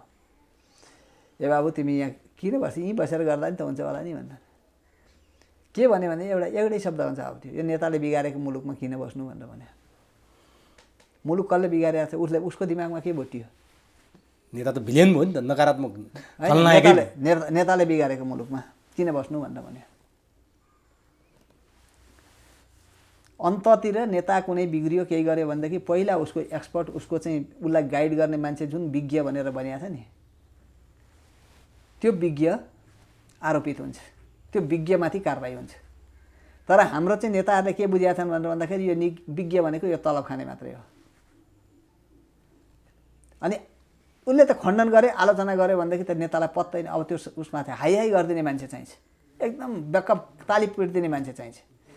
तर त्यो आलोचनाभित्र चाहिँ सकारात्मक पाटो हुन्छ भन्ने कुरो उनीहरूले, हाम्रो नेताहरूले बुझेका छैनन्। त्यसैले मुलुक बिग्रिराखेको छ। आलोचना सुन्न सक्ने क्षमता, उ गर्न सक्ने क्षमता त्यो हुनुपर्छ। अब तपाईँ यहाँ चाहिँ जोडेर ल्याउन खोज्दै हुन्थ्यो। म एउटा कुरो यति भनौँ कि 5औं महाधिवेशन सकिएपछि मैले मदन भण्डारीसँग एउटा अन्तर्वार्ता दिएँ। त्यतिखेर सायद त्यही अन्तर्वार्ता अन्तिम हो। म त झापामा बस्दै हेर्नुहोस्, यहाँ काठमाडौँ आएको बेला लिएको अन्तर्वार्ता हो। त्यतिखेर उहाँको समर्थक पनि होइनौँ हामी। त्यो अन्तर्वार्ता लिनुभन्दा अगाडिसम्म अलिकति पनि उहाँप्रति पोजिटिभ एटिच्युड ममा थिएँ। तपाईँ अर्को धारमा हुनु, म अर्को धारलाई चाहिँ उगाएर बसेको थिएँ। मसँग अलिक बायस भ्यू थियो, मसँग एन्टी लाइन हुनुहुन्थ्यो। एन्टी लाइनमा थियो, अलिक बायस पनि थिएँ म उहाँसँग। पहिला एकचोटि एउटा इस्यु पऱ्यो, म धनकुटा थिएँ त्यतिखेर। तपाईँको विराटनगरमा एक दिन भेट भयो मसँग। अनि त्यो भेटले मलाई क्लियर त्यो गर्न आयो। अब उहाँले चाहिँ मलाई अलिकति अर्को के ढङ्गले बुझ्न थाल्नु त्यो थाहा छैन। मैले अलिक म केटाकेटी नै पनि रहेछु भन्नु पऱ्यो त्यतिखेर। मैले त्यति बुझिसकेँ। अहिलेको जस्तो थियो भनेदेखि म फरक ढङ्गले बुझ्दथेँ। म त किनभने अहिले त अब रिसर्च गर्दा रिसर्चका कामहरू गर्दा चाहिँ अलिक फरक भएको छु कि म त्यसमा। त्यतिखेर चाहिँ म विद्यार्थी थिएँ वास्तवमा भन्ने हो भने। धनकुटामा अलिकति केही कुरा हो। पछि मेरो विराटनगरमा भेट भयो उहाँसँग। उहाँले बोलाएको रहेछ विराटनगरमा। त्यतिखेर भूमिगत थियो पार्टी। कसले भन्यो उहाँले बोलाएको भन्ने कुरो पछिबाट उहाँसँग भेट भइसकेपछि। अब उहाँसँग त्यो बेला भेट भयो। दोस्रोचोटि भनेको चाहिँ मैले आन्दोलन सकिसकेपछि, 46 सालको आन्दोलन सकिसकेपछि यहाँ 1-2 चोटि भेट भयो, 2-4 चोटि। कहिले चिया खाने उसमा, कहिले के हुने उसमा, यसरी चाहिँ भेट हुन्थ्यो पनि। अनि कहिलेकाहीँ यस्तै रेलामा पनि हुन्थ्यो। र उहाँसँग विशेष गरेर इन्टरभ्यूकै सिलसिलामा मैले जम्मा 3वटा अन्तर्वार्ता उहाँसँग लिएको छु। इन्टरभ्यूकै सिलसिलामा चाहिँ। अब पहिलो अन्तर्वार्तामा त्यस्तो डिबेटको कुरो न मैले उठाउन सकेँ, न उहाँले पनि केही भन्नुभयो। त्यो मैले जे क्वेसन सोधेँ त्यही नै भन्ने कुरो हो। दोस्रोमा म अलिक बढी भित्र पसेँ। तेस्रोमा चाहिँ म खुलेँ। उहाँका आएका थिए अन्तर्वार्ताहरू, आएका थिए अरू कुराहरू, आएका थिए अरू कुराहरू आएको थियो। त्यसमाथि मैले क्वेसन गर्दै त्यो अन्तर्वार्ता म अहिले चाहिँ त्यसलाई ज्यादै महत्त्वपूर्ण भन्छु। किनभने उहाँ त्यसपछि मारिनु हो, त्यसले अर्थले पनि होला म महत्त्वपूर्ण मान्छु। मैले पाउँदाखेरि त्यो बेलामा त्यो अन्तर्वार्ताको सेनमा हेर्नुहुन्छ, मैले पाउँदाखेरि केन्द्रीय कमिटीमा उहाँको विश्वासपात्र, जसले आज बहुदलीय जनवादको एकदमसँगले चाहिँ उहाँ चाहिँ हाई हाई मदनको फोटो राखेर हिँड्छ नि, ती कसैमाथि पनि विश्वास होइन उहाँको। मदन भण्डारीले आफूपछि कसैले पनि विश्वास मान्नु भएको थिएन। कसैको पनि विश्वास होइन। तपाईँको एउटा कुरो, न चाहिँ माधव नेपाललाई हो, न चाहिँ केपी ओलीलाई हो। वामदेव पनि होइन। वामदेव पनि होइन। सिपी त अर्कै लाइन भयो। अब यो भन्न हुँदैन। चियाको त्यो माले पार्टी कार्यालय चाहिँ उसमा थियो, बागबजारमा थियो। बागबजार अगाडि त्यो पार्टी कार्यालय अगाडिपट्टि या त उता अर्कोपट्टि साइडमा एउटा टिनको छाप्रोमा चिया पसल थियो। एक दिन उहाँले चाहिँ चियाको छाप्रो गफको सिलसिलामा उहाँले भन्नुभयो, त्यो अहिले उहाँ मरिसकेपछि यही शब्द नबोलौँ म। कोही मान्छे नेता भए लुलो, पार्टी लुलो हुन्छ, कोही भए धुलो हुन्छ। त्यो त प्रश्न आइसकेको छ, वामदेवकै कुरा हो। अनि धेरैले भने पछि त्यो चाहिँ युवा मञ्चले अहिले त्यो अब वामदेव मात्रै नभनौँ न, त्यहाँ अर्को पनि मान्छे जोडिया छ। तर अहिले सञ्चार माध्यमहरू त्यही कुरो युवा मञ्चले तपाईँको 52 सालमा चैतको अङ्कमा युवा मञ्च मूल्याङ्कनको अर्को उसले चाहिँ लेखेको छ चिया चुस्कीमा भनेर चाहिँ लेखिदियो त्यहाँ। हेर्नुहोस् यहाँ त्यतिखेर लेखेको छ, तर त्यसको काहीँ उहाँ होइन, युवा मञ्चले लेखे। युवा मञ्च होइन, नवयुवा भन्ने थियो। नवयुवा मूल्याङ्कनको सहयोगी। अब त्यो कुरो एउटा मैले लिएको उसमा पनि त्यो उहाँलाई सबभन्दा त्यतिखेर पनि सबैभन्दा पीडा अलिक बढी भएको चाहिँ अशोक राई सिपी मैनालीको पक्षमा गइदियो भनेर चाहिँ उहाँलाई अलिक बढी मैले आश गरेको थिएँ। उहाँबाट चाहिँ म सहयोगी हुन्छु भन्ने चाहिँ मलाई आश गरेको थियो। उहाँ आइदिनु भएन कि हुनसक्छ अब अशोक राई पनि पूर्वमा बसेर काम गरे, उहाँ पनि पूर्वैमा बसेर काम गरे पहिला। त्यो हुँदाखेरि लामो लिङ्क थियो। या तपाईँको एउटा कुरो त भन्नु, एउटा पहिला धनकुटामा एउटा मिटिङ थियो, हामी त अलिक केटाकेटी नै थियौँ। त्यो मिटिङमा बाइ द वे अब त्यो मिटिङमै चाहिँ सामेल हुने होइन, त्यहाँसम्म गएर अर्को कोठामा बस्ने, बाहिर त्यसको बारेमा वाच गर्ने ठाउँमा चाहिँ जिम्मेवारी मैले पनि पाएको थिएँ, अरू भित्र बस्ने। त्यतिखेर त्यो समूहभित्रको चाहिँ उहाँ नभए पनि उहाँ त्यो मिटिङमा पनि सामेल हुनुहुन्थ्यो भनेपछि त्यसमा उहाँ हुनुहुन्थ्यो, नरेश साक्यजी हुनुहुन्थ्यो। अब कुन कुन पार्टीको त्यो चाहिँ म अहिले भन्न सक्दिनँ। अब बासु साक्य पनि हुनुहुन्थ्यो होइन। यो हामी त समर्थक मात्रै हौँ त्यतिखेरको अवस्थामा। है उहाँ चाहिँ पूर्ववर्ष अलिक बढी अशोक राईसँग बढी इन्टिमेसी भएको हुनसक्छ, बढी लगाव भएको हुनसक्छ। उहाँले अलिक बढी गर्नुभयो अनि उहाँको अलिकति लगाव त्यतिखेरको मैले देखेको। अलिक बढी उहाँले माया गरेको मान्छे भनेको किरण गुरुङ र केशवलाल श्रेष्ठ। अब मैले केशवलाललाई कहाँ दिएँ भने महाकाली सन्धिमा पहिलो 1 नम्बरमा फरक मत दर्ता गर्ने त केशवलाल मात्रै हो। म केशवलालसँग आजसम्म पनि मेरो भेटघाट छैन है, फेरि म कुरो गरेको छैन। म यति चाहिँ भन्छु मात्रै, फरक मत दर्ता गर्ने केशवलाल महाकाली सन्धिमा। ओरिएन्टेड मदन भण्डारीको ओरिएन्टेसन हो कि भन्छु म कहिलेकाहीँ त्यहाँनिर। मैले जस्तो 5औं महाधिवेशन पछाडि सोधेको छु, अष्टलक्ष्मी साक्य र प्रदीप नेपाललाई पछिबाट केन्द्रीय कमिटीमा ल्याइयो। उहाँले प्रदीप नेपालको कामको प्रशंसा गर्नुभयो। यो मान्छे यस्तो खालको मान्छे हो कि यसलाई चाहिँ एउटा विभाग खडा गरिदिनु अरे, टोयलेट विभाग, ल त्यहाँ काम गर भनेर लगाइदिने हो भने त्यसलाई पनि चलायमान बनाउँछ भनेर भन्नु। अब प्रदीप नेपालसँग चाहिँ अलिकति सँगै बसेर मैले पनि काम गरेको, मान्छे एक्टिभ हो। उहाँका जजमेन्टका कुराहरूमा फरक हो। उहाँ पनि बायस हो मान्छे चाहिँ, बडा पूर्वाग्रही मान्छे, अर्को विचारको उसमा हेर्ने हो भने। तर काम चाहिँ गर्ने मान्छे हो है। राम्रा नराम्रा दुइटै पक्षबाट चाहिँ हामीले हेर्नुपर्ने हुन्छ। त्यति भरोसा अलिकति भरोसा त राखे, त्यति ठुलो भरोसा होइन जति यी मैले भरोसा राख्ने मान्छे। किरण गुरुङ, अशोक राई र केशवलाल प्रति उहाँको भरोसा थियो। अशोक राईले अर्को पाटो लागिदिएको कारणले गर्दाखेरि चाहिँ उहाँलाई अलिक बढी चिन्ता परेको मैले महसुस गरेको थिएँ। त्यहाँ शब्दहरू केही त्यस्ता प्रयोग भएका छन् र त्यो फेरिमा र उहाँले चाहिँ उहाँको अर्को चिन्ता के थियो भने पार्टीमा कोही नफुटुन्, भइसक्यो त्यो भिजनरी एक विचारका सम्भावक मान्छेहरूलाई चाहिँ सँगै राख्न पाए हुन्थ्यो भन्ने चाहिँ उहाँमा थियो। उदाहरणको लागि यसको जस्तो अब सिपी नै भनौँ न एकछिनका निम्ति, उहाँसँग त उहाँको विचारै मिलेन। तर के भने सँगै राख्न पाएको भएदेखि चाहिँ हुन्थ्यो, अलिकति सँगै बुझिदिएदेखि हुन्थ्यो, कम्तीमा मलाई बुझिदिए हुन्थ्यो भन्ने कुरो चाहिँ त्यो ढङ्गको आशय त्यहाँ पटक आएको छ। यो कुरा चाहिँ सिपीले बुझ्नुभयो कि बुझ्नु भएन? फेरि बुझ्नु भएन त्यो चाहिँ। अब किन भन्दै त्योभन्दा अगाडि मदन भण्डारीलाई त्यो कसैले युज गर्यो नि त, उहाँका विरुद्ध प्रयोग गर्यो नि त।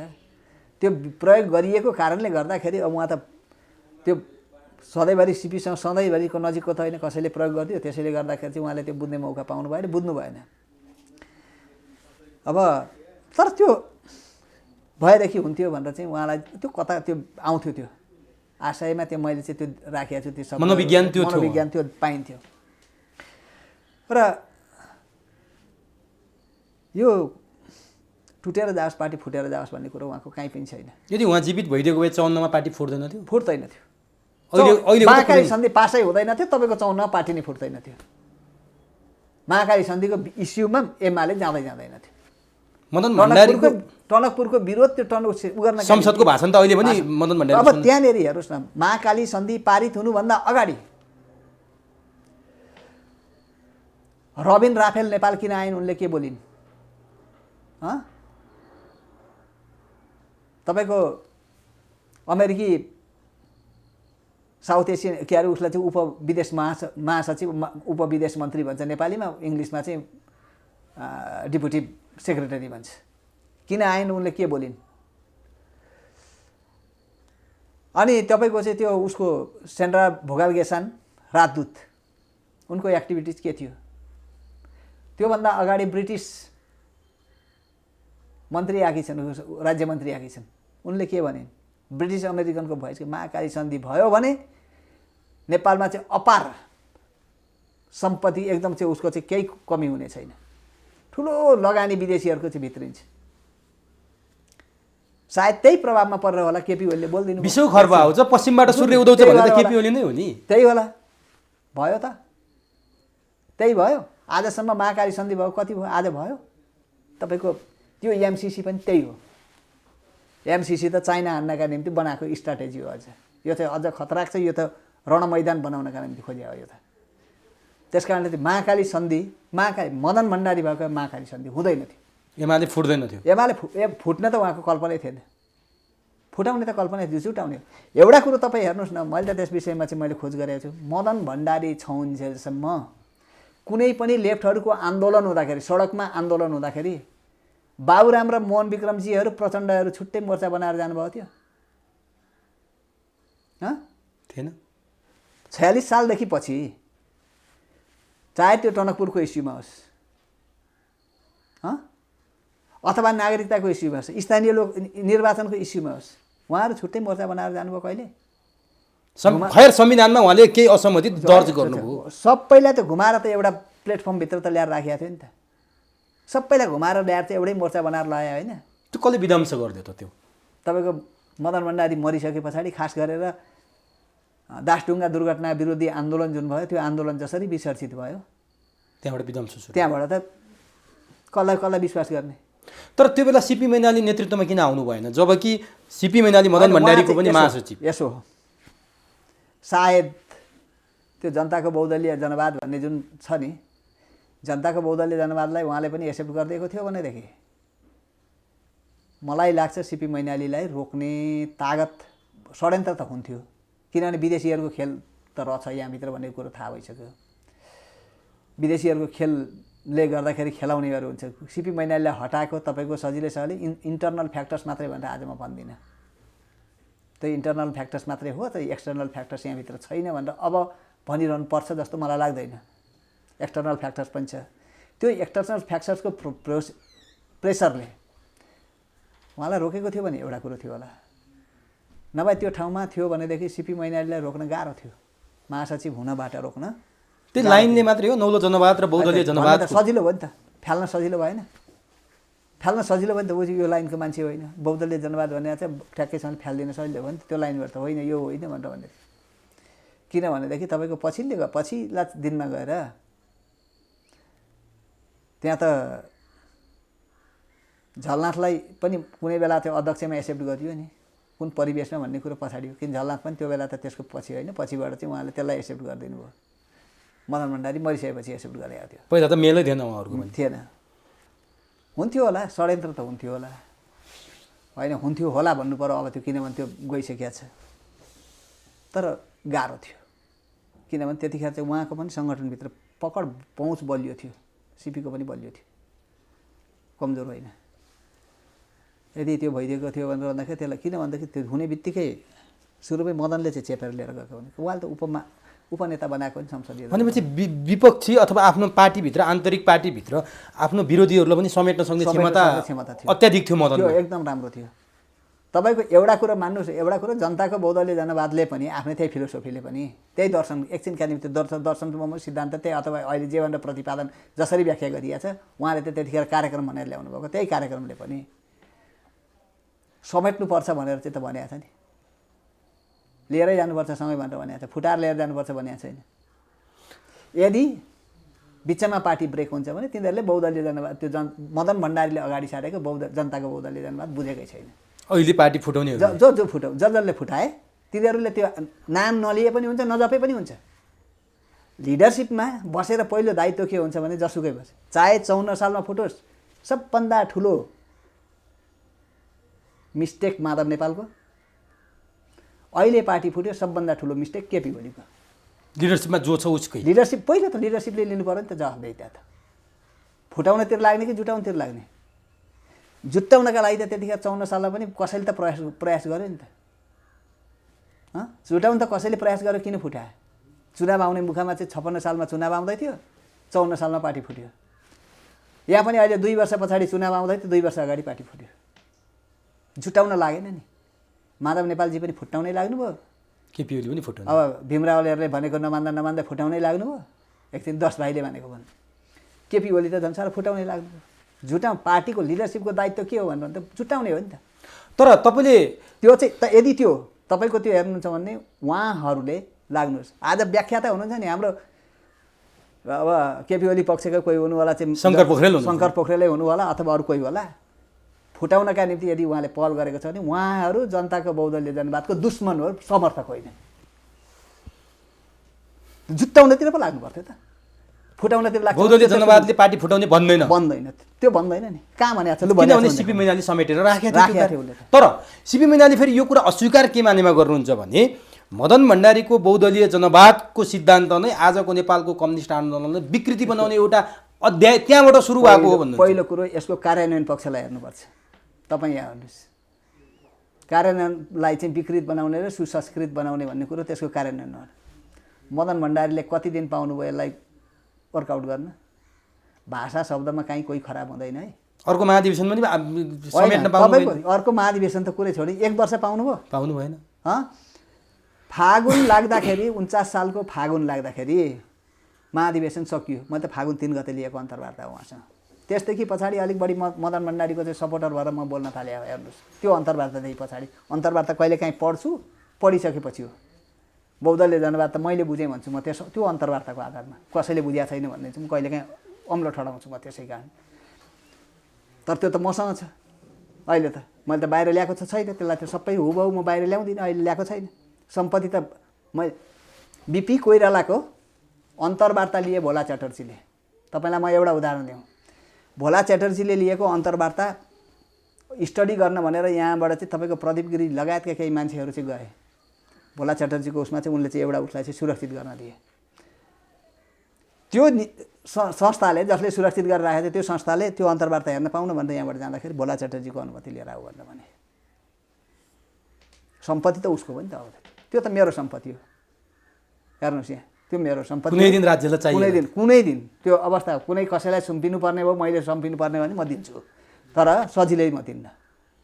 र म दाबी गर्छु तपाईँको अहिले पार्टी फुटाउनेहरू जति छन्, जुन पक्षमा लागेर फुटाउन्, जसरी जाउन्, जसरी उ गरेका छन्, त्यो चाहिँ त्यतिखेर कति उहाँले समेट्न कतिलाई सक्नुभयो, कतिलाई सक्नु भएन, गर्न के गर्दै हुनुहुन्थ्यो, कसो गर्दै हुनुहुन्थ्यो, त्यो बाँकी नै थियो। किनभने लिडरसिपमा 46 सालमा जानुभयो। 46 सालदेखि 47 सालमा आन्दोलन भयो। 47 सालको आन्दोलन पछाडि 48 साल चाहिँ आन्दोलन खतरा खुत्रुक यस्तै कुराहरूमा यो टनकपुरमा भिट्यो। महाधिवेशन आयो 49 सालमा। 49 साल फागुनमा चाहिँ महाधिवेशन सकियो लाग्दाखेरि जेठ 3 गते, चैत वैशाख जेठ पनि पुरा नलागिकन, जेठ त चैत र वैशाख 2 महिना उहाँले गर्नुभयो। त्यसका कार्यान्वयन पक्षमा कसैले विकृत जन्माइदिए। पछाडिका मान्छेहरूले त्यसलाई बुझेनन्, विकृत जन्माइदिए कतिपय अर्थमा। त्यो विकृत जन्माइदिएको कारणले बहुदलीय जनवाद कम्युनिस्ट आन्दोलनलाई विकृत बनाउने एउटा कसैले अर्थमा बुझ्नु। सिपी मैनालीको यो बुझाइलाई म गलत मान्दिनँ। तर उहाँले अर्को एउटा कुरा एकछिन मलाई भन्न दिनुहोस्, त्यो चाहिँ गलत होइन उहाँले, किनभने त्यही ढङ्गले बुझ्नुभएको छ। र उहाँले अगाडि भोगेका कुराहरू, उहाँसँगको व्यवहारका कुराहरूले उहाँले हेर्नुभएको छ त्यो ढङ्गले। उहाँ पीडादायी हो नि त। तर म चाहिँ के हेर्छु भनेर भन्नुहुन्छ भनेदेखि उहाँले कार्यान्वयन गर्न कति पाउनुभयो, कार्यान्वयन गर्नु त्यो मुख्य कुरो त्यहाँ हो नि त। उहाँले कार्यान्वयन गर्नुपर्थ्यो। तर सिपीले यहाँतिर अर्को कुरा जोड्नु भएको छ, मैले भन्न पाएको छैन। त्यो मदन भण्डारी यदि जीवित हुनुहुन्थ्यो भने या त उहाँले पनि यो बहुदलीय जनवाद छोड्नुहुन्थ्यो विकृति भयो भनेर, या यसलाई सच्याउनुहुन्थ्यो। उहाँका अन्धभक्त चेलाहरूले यसलाई दुरुपयोग गरे भन्नुभएको, यो सत्य हो नि? यो त सत्य हो, उहाँले यो भन्नुभएको छ। यो चाहिँ सत्य हो, यो चाहिँ सत्य। किनभनेदेखि उहाँले मसँग के भन्नुभएको छ भनेदेखि त्यो अन्तर्वार्तामा यदि मेरो कार्यक्रम पनि फेल भयो भने यसमा करेक्सन गर्ने ठाउँ राख्नुपर्छ पर्दैन, भयो भन्दै त महाधिवेशनमा प्रस्तुत गरेको अर्को विचार सुरक्षित हामीले राख्नुपर्छ पर्दैन। अर्को विचार सुरक्षित प्रस्तुत गर्ने मान्छे त फेरि दोस्रो अर्को त सिपी मैनाली हो। अनि उहाँलाई छोडेर अहिले जानेको त्यो बनाउन, पार्टी बनाउन योगदान छ, उहाँको योगदान छ। उहाँ त हिजोको त हाम्रो नेतै हो। अहिले पनि म विचारको क्षेत्रमा म उहाँलाई नेतै मान्छु भनेको यही हो है। मलाई यो उसमा छैन भनेपछि यो चाहिँ अहिले यो त मैले पहिलो यो चाहिँ हाम्रो फेनोमेनामा चाहिँ पहिलोचोटि उसमा लिएको छौँ यसरी, किनभने मासमा लगेको छ। अहिले मासबाट टेस्ट भएर आउनु पर्यो नि त यो त भनेर चाहिँ उहाँले भन्नुभएको छ। मासबाट टेस्ट भएर आउनु, यदि त्यो टेस्ट फेल भइदिएको भए सिपी मैनालीको नौलो जनवादले पनि पार्टीमा नौलो जनवाद अथवा त्यसको कुनै रूपमा अथवा आउन सक्थ्यो। दुईटाको बिचको कम्प्रोमाइज कहीँ जान्थ्यो कि, जुन कुरा दुर्भाग्यवश नेपालमा हुन सकेन। दुर्भाग्यवश त्यो चाहिँ हुन सकेन। मैले त अघिदेखि भन्दैछु नेपालमा दुईटा पेट्रोटिक र डेमोक्रेटिक फोर्सलाई युनाइट हुन जुट्नका निम्ति विदेशीहरूले सुरुदेखि दिएका छैनन्। जुन कुरा मदन भण्डारीको हत्यामा पनि वीरेन्द्रको हत्यामा पनि यो कुरा जोडिन्छ र सिपी मैनालीको अपदस्थतामा पनि त्यो जोडिन्छ। यो कुरा त आज प्रष्ट भयो नेपाली जनतालाई। अब सिपी मैनालीप्रति उहाँको त्यो भावना रहेछ मदन भण्डारीको, उहाँले समेटेरै जान खोज्नु भएको रहेछ। माधव नेपाल, केपी ओली र वामदेवप्रति चाहिँ उहाँको धारणा के थियो? किनभने मदन भण्डारीको अवसानपछि त माधव आयो नि त सत्तामा। तपाईँको एउटा कुरो के हेर्नुपर्छ भने उहाँले बोल्नु भएन, भन्नुभएको छैन, व्यक्तिको विषयमा तोकेर भनेको छैन। यो चाहिँ विचार आएको हुनाले दिएको हो। केपी ओली, वामदेव, माधव त उहाँले त जनताको बहुदलीय जनतालाई समर्थन गरेर जानुभएको हो नि त। उहाँको बारेमा कमेन्ट किन गर्ने होइन? उहाँको अनुयायी भएर गइसकेपछि उहाँको विषयमा कमेन्ट किन गर्ने? अनि आफू पछिको दोस्रो उत्तराधिकारी कुनैमा देख्नु भएको थियो? कम्युनिस्ट पार्टीमा त हुन्छ नि। त्यो देखेको थियो भनेदेखि तपाईँले अघि नै मैले भन्थेँ, उहाँले अशोक राईलाई नआएकोमा चिन्ता किन गर्नुभयो? किरण गुरुङ र चाहिँ केशवलाललाई किन टक्क टिपेर माथि ल्याउनु भयो? एउटा कुरो त्यो छँदैछ। दोस्रो कुरो, मदन भण्डारी जीवित हुँदैखेरि मदन भण्डारीले सिग्नेचर गरेर रबर्ट स्टाम्प मदन भण्डारीको छापा ल्याएको छ सिग्नेचरको, पार्टीको पङ्क्तिमा चाहिँ एउटा सर्कुलर जारी गरेको छ। एउटा उहाँलाई यस अर्थमा म चाहिँ त्यतिखेर दूरदृष्टा भन्छु क्या। मैले त मेरो थेसिसमा सब्मिट गरेको छु, मध्यावधि निर्वाचन कुनै पनि बेलामा घोषणा हुनसक्छ, एकदम बिवेयर, सावधान हो। जसको चर्चै थिएन त्यो मैले राखेको छु। मैले त्यो चाहिँ अन्तर्पार्टी निर्देशनमा छ त्यो होइन। मध्यावधि निर्वाचन कुनै समयमा हुनसक्छ। यो सरकार लामो समय यो चाहँदैन, बहुमतको हुँदै पनि। र यो कुरो चाहिँ के छ भने चिया खाने सिलसिलामा चुनावको पहिलो उसमा आउँदाखेरि एउटा त्यही चियाकै सिलसिलामा त्यतिखेर अब बितेर जानुभयो रामनाथजी हुनुहुन्थ्यो मसँग, रामनाथ ढकाल। उहाँले के भन्नुभएको थियो भनेर भन्दाखेरि होइन चुनावको रिजल्ट आउँदै थियो भर्खर, एमाले पो सरकार बनाउँछ कि क्या, बहुमत पो ल्याउँछ कि क्या भनेर चाहिँ उहाँले जिस्क्याउनु भयो मदनलाई 48मा। यो दुर्भाग्य हामी कहाँ नआओस् उहाँले भन्नुभएको थियो। हामी अहिले त्यसमा चाहिँ काँचा छौँ, अनुभवी छैनौँ। हामीलाई ठुलो प्रतिपक्ष, बलियो प्रतिपक्ष 90, 91, 100 सिटसम्म हामीलाई ठिक छ, 103 नपुगोस्, यो भने हाम्रो लागि दुर्भाग्य हुन्छ। काङ्ग्रेसले चलाओस्, काङ्ग्रेसले चलाउँदैन 3-5 वर्ष के हुन्छ त्यतिखेरै भनेको। त्यस पछाडि पो हामीले सिक्ने हो त। भनेपछि मदन भण्डारी दूरदर्शी नेता हो। अनि त्यो हिसाबमा अहिले पछि एउटा सर्कुलर जारी गरेको थियो तपाईँको भन्नु, मध्यावधि निर्वाचन हुँदै थियो, त्यो हुँदैछ, पार्टी अन्तर्पार्टी निर्देशनमा छ। अर्को कुरो उहाँ हुँदैखेरि एउटा अर्को छ, राष्ट्रिय सभाको 2 वर्षको कार्यकाल सकिएका सदस्यहरूको चुनाव हुँदै थियो। पार्टी केन्द्रीय कमिटीले के निर्णय गर्यो थाहा छ? कसैको कार्यकाल दोहोऱ्याइने छैन। 2 वर्षभित्र को थियो थाहा छ? माधव नेपाल। के थियो अब? जुन त्यही टेकेर उनी उपप्रधानमन्त्री भएपछि रक्षा मन्त्री भए। त्यतिखेर चाहिँ अब माधव नेपालको अब उहाँ चाहिँ कमान्डर, चुनाव हाँक्ने कमान्डर हुनुभयो, अप्पर हाउसमा जानुभयो। उहाँको चाहिँ त्यतिखेर फिल्ड थिएन, चुनाव लड्ने फिल्ड थिएन। अब डाइनामिक त्यो चाहिँ एकदमसँगले मास सेन्टिमेन्ट क्याच गर्ने त्यो क्षमता पनि होइन। उहाँ पार्टीको अर्गनाइजर चाहिँ राम्रो अर्गनाइजर हो है, फेरि माधव नेपाल यो हेर्नु हुँदैन। सङ्गठन कुशल सङ्गठक चाहिँ हो, तर मास लिडर त होइन। अब मास लिडर त कि मदन भण्डारी नै हो कि चाहिँ केपी ओली नै हो। फेरि अब मासलाई सेन्टिमेन्ट क्रिएट गरिदिनु होइन। अब मदनको त आफ्नै भयो त्यो चाहिँ। अब उहाँको त्यो ऊ पनि थिएन, किनभने मदनले त टेस्ट भइसक्यो, यहाँ काठमाडौँको 5 नम्बर पनि जित्नुभयो, 1 नम्बर पनि जित्नुभयो। त्यो अवस्था त थियो त्यहाँ, अरू सबै नेताहरू लडे। अब त्यहाँ चाहिँ त्यतिखेर बोगटी भनेर आयो होइन। बोगटीले जिते पनि अब त्यो विद्रोही बागीहरू भयो, सिपीले पनि हालिदिनु भयो भोट, झलनाथले पनि हालिदिनु भयो, माधव नेपालको उसले चाहिँ पार्टीले उ गरेको क्यान्डिडेट भएर कारबाहीका कुराहरू पनि उठे, तपसिलका यी सबै कुराहरू छन्। भनेपछि यो बिचमा जे घटनाहरू घटे नि त्यो छलफल हुन्थ्यो होला, चल्थ्यो होला, रिपिट किन नगर्ने 2 वर्षपछिका यी कुराहरू पनि आउँथ्यो होला नि त। पार्टीमा त त्यो छलफल किन हुन सकेन? त्यो सर्कुलर त पार्टीले निर्णय गरिसकेपछि पठाउने सर्कुलर हो नि त, अन्तर्पार्टी निर्देशन। यो पनि जोडिया छ कहीँ दुर्घटनासँग? दुर्घटनासँग जोडियो त म भन्दिनँ, तर संयोग त मिल्न आयो नि। होइन, संयोगको कुरो हुन्छ, कहिलेकाहीँ संयोगका कुराहरू हुन्छन्। संयोगकै कुरा चाहिँ सबै यहीसँग जोडियो भनेर त्यो नभनौँ, तर रिलेसनका कुरा चाहिँ आउँछन्। यहाँ रिलेसनका शङ्कास्पद चाहिँ हुन्छन्, रिलेसनका कुरा आउँछन्। तपाईँको यो यस अर्थमा उहाँका सच्चा अनुयायी, म सच्चा अनुयायी हुँ भनेर गुड्डिया 3जना मान्छेले दाबी नगर्दा हुन्छ भन्छु म। को 3जना मान्छेले म सच्चा अनुयायी भनेर दाबी नगरे हुन्छ। केपी ओली, वामदेव गौतम, माधव नेपाल। उहाँमाथि अन्याय हो यदि दाबी गरिन्छ भने होइन दाबी गरेर त उहाँहरू बहुदलीय जनवादको पक्ष लिएर 5औं महाधिवेशनमा प्रस्तुत हुनुभएको हुनाले गर्ने स्वाभाविक हो। बहुदलीय जनवादको अनुयायी हुँ भन्नु चाहिँ स्वाभाविक हो, त्यो किनभने त्यो कार्यक्रमलाई समर्थन गर्नुभएको छ। तर मदनकै अनुयायी हुँ होइन। मदनले त अर्को कुरो अर्थमा पनि फेरि म भन्छु पार्टी फुटमा म लगेर जोड्छु, त्यहाँ पनि जोड्छु। वामदेवले पनि पार्टी फुटाएकै हो, माधव नेपालले पनि फुटाएको हो, केपी ओलीले पनि फुटाएकै हो। फुटाउन खोज्ने अरूलाई पनि ल्याएर आफ्नो ठाउँमा हालेर जोडेर जान खोज्ने त। तर केपी ओलीले त समग्र कम्युनिस्टलाई एउटै बनाउन नि खोजे हो नि, फेरि त्यो पनि हेरौँ न। बनाउन खोजे त टिकाउनु पर्यो नि त, परेन? बनाउन खोजेको त टिकाउन खोजे हो नि त। त्यसो त उहाँहरू पनि हुनुहुन्थ्यो पहिला झापासँग चाहिँ उ गरेर मुक्ति मोर्चाबाट आउनुभएको मदनजीहरू गर्नुभएकै त हो, त्यो एकता गरे होइन र।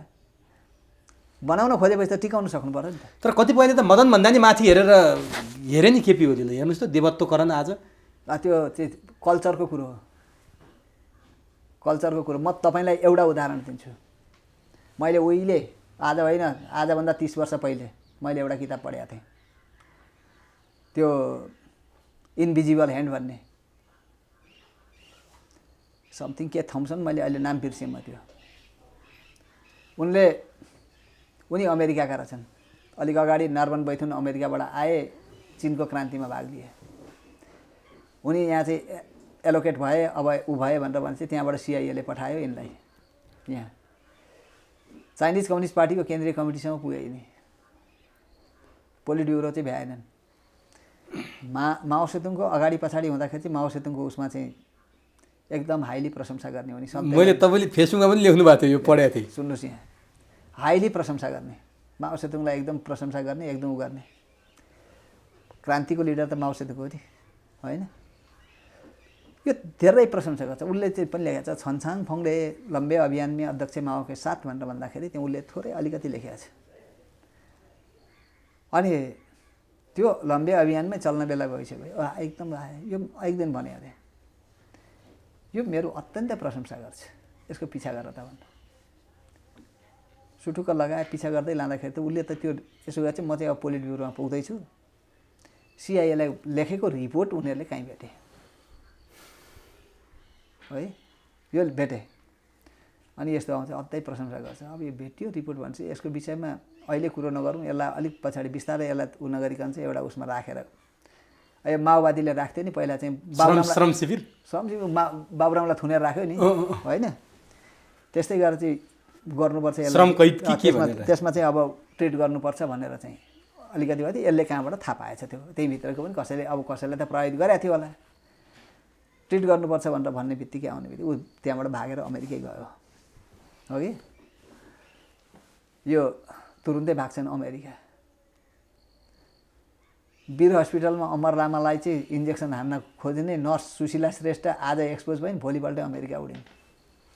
कोही भाग्छन् नि यसरी। म उदाहरण मात्रै म दिन्छु यो। अब यस्ता घटना अत्यन्तै प्रशंसा गर्यो भने माओ सेतुङले सम्झेको के हो भने अत्यन्तै प्रशंसा गरिसके पछाडि यसले बिगार्छ। बाबुले बारम्बार भने आलोचना गर।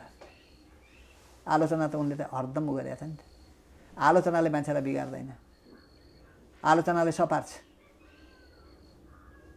विरोधको लागि विरोध गर्ने चाहिँ मान्छे दुश्मन हो, आलोचना गर्ने मान्छे दुश्मन होइन। आलोचना र विरोध फरक। नेपालको कम्युनिस्ट आन्दोलनभित्र बिग्रँदै गएको चरित्र, बिग्रँदै गएको घटना भनेको कसैको आलोचना सुन्न नसक्ने, एकदम भक्त भजन प्रशंसा मात्रै खोज्ने, हाई हाई भनेपछि त्यो नेता त्यो यदि कसैले यो ठान्छ भने त्यो नेता काहीँ न काहीँ चुकेको छ, काहीँ झुकेको छ। नभएदेखि त्यो कम्युनिस्ट चरित्र भएन। आलोचना सुन्न सक्नु पर्यो, आलोचना ग्रहण गर्नु पर्यो, आलोचनालाई ख्याल गर्नु पर्यो। यदि प्रशंसा मात्रै गर्छ भने त्यो इन्भिजिबल ह्यान्ड लेख्ने थम्सन आज नेपालको कम्युनिस्ट पार्टीभित्र प्रशस्त मात्रामा छ। ती सबै थम्सन हुन्थे। मदन भण्डारीको कस्तो त्यो आलोचना सुन्न सक्ने क्षमता चाहिँ के थियो? अलिक सुन्न सक्ने हो। अहिलेका समकालीन अहिलेको उसभन्दा अलिक चाहिँ सुन्न सक्ने नै हो। अब प्रशंसा नगर्नुहोस् न कहिलेकाहीँ भनेर भन्ने त्यो थियो क्या, कहिलेकाहीँ त्यो थियो, झाकल झुकल आउँथ्यो।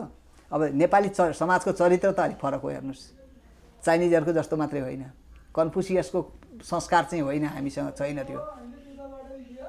त्यहाँ चाहिँ कन्फ्युसियसको संस्कार पनि छ। अहिले त चाइनिजहरूले त कन्फ्युसियसलाई त कति मानेका छन्, त्यही भएर त त्यत्रो विकास भएको छ। त्यो संस्कार चाहिँ होइन। हाम्रो त भजन गाउने संस्कार न हो, देवत्वकरण गर्ने संस्कार, जुनसुकै भए पनि भगवान् भनेर चाहिँ देवत्वकरण गर्ने। अब यति भनिसकेपछि एउटा एक थरीको आरोप छ, स्वयं सिपी मैनालीले पनि कहिलेकाहीँ भन्नुहुन्छ हामीसँग, तपाईँसँग आज यो कुरा पनि मलाई क्लियर गर्न मन लाग्यो। मदन भण्डारीको बहुदलीय जनवाद अथवा पछाडि थपिएको जनताको बहुदलीय जनवाद भनौँ, पाँचौँ महाधिवेशनमा यो तपाईँले यो पनि क्लियर पार्नु भएको छ। तपाईँले सामाजिक सञ्जालमा तपाईँको फेसबुकमा गएर हेर्न सक्छौँ हामीले। यो जनताको बहुदलीय जनवाद त कुनै सिद्धान्त नै होइन, एउटा सामान्य कार्यक्रम मात्रै हो भनेर उहाँले हल्का ढङ्गले लिदिनु। उहाँले प्रस्तुत गरेको कार्यक्रमै त हो नि, उहाँले सिद्धान्त हो, उहाँले प्रस्तुत गरेको कार्यक्रम हो। तर यसलाई सिद्धान्त बनायो नि त एमालेले। अब सिद्धान्त बनाउन लागे, पछिबाट त्यसकै विरोध गर्ने हाम्रो घनश्यामजीहरू लागे, शङ्करजीहरू लागे, सबै सिद्धान्त बनाउन लागे। 8औँ महाधिवेशनमा गएर चाहिँ बल्ल बल्ल हिँडेर सिद्धान्त बनाए 5औँ महाधिवेशनदेखि पछि। मदनले बनाउनु भएको होइन, होइन, सबै दोष जति उहाँमाथि लगेर थुपारिन्छ। तर फेरि अब कुन दिन चाहिँ यो चाहिँ सिद्धान्त अब यो दर्शन बनाउँछन् कि भन्ने चाहिँ हो है। त्यो गर्दै लाँदाखेरि अब उहाँको नामबाट चाहिँ कतिलाई भजाएर खानु छ यो चाहिँ थाहा छैन मलाई। तर त्यो भजाएर खानु, देवत्वकरण गर्नु चाहिँ उहाँमाथि चाहिँ अपमान। मदन विचारधारा बनाउने भनेर भनिरहेछ त एमाले। मदन विचारधारा बनाएको थियो। अब विचारधारा बनाउनका निम्ति त उहाँले काम गर्न पाउनु पर्यो। माओ सेतुङ विचारधारा बनाउनका निम्ति 1921देखि लिएर 1949सम्म, 49मा पनि अझै 1955मा गएर बल्ल माओ सेतुङ विचारधारा भयो। मदनले त्यत्रो काम गर्न पाउनु भयो। 1921मा चिनिया कम्युनिस्ट पार्टी स्थापना भएदेखि पछाडि त पछि माओ सेतुङको लिडरसिप कायम भइसके पछाडि माओ विचारधारा भनेर त 1949मा गएपछि मात्रै थाहा पाए जनताले। मदनले काम गर्न पाएको भए त्यो पनि सम्भावना थियो। पाएको भएदेखि एउटा कुरो नेपाली समाजमा, नेपाली कन्टेक्स्टको उसमा त्यो एउटा कुरो ठाउँमा आउँथ्यो होला, विचारधारा पनि थियो होला। विचारधारा बनाउनका निम्ति त तपाईँको चाहिँ सिपीलाई चाहिँ प्राधिकार मान्नका निम्ति चाहिँ पहिले माले इस्टाब्लिस हुँदैखेरि चाहिँ प्रस्ताव ल्याउने मान्छे झलनाथ खनाल र चाहिँ माधव नेपाल। त्यो त मैले लेखेको छु।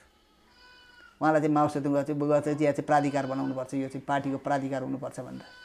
तर उहाँहरूले नै उहाँलाई सकाइदिनु सक्ने त उहाँहरू नै भयो। अनि त्यो समर्थन, त्यो हाईभित्र त्यो एकदम प्रशंसा जुन बेला हुन्छ नि, त्यति बेला खतरनाक अवस्था, त्यो चाहिँ खतरनाक। त्यस कारणले त्यो बुझ्यो, ठिक छ।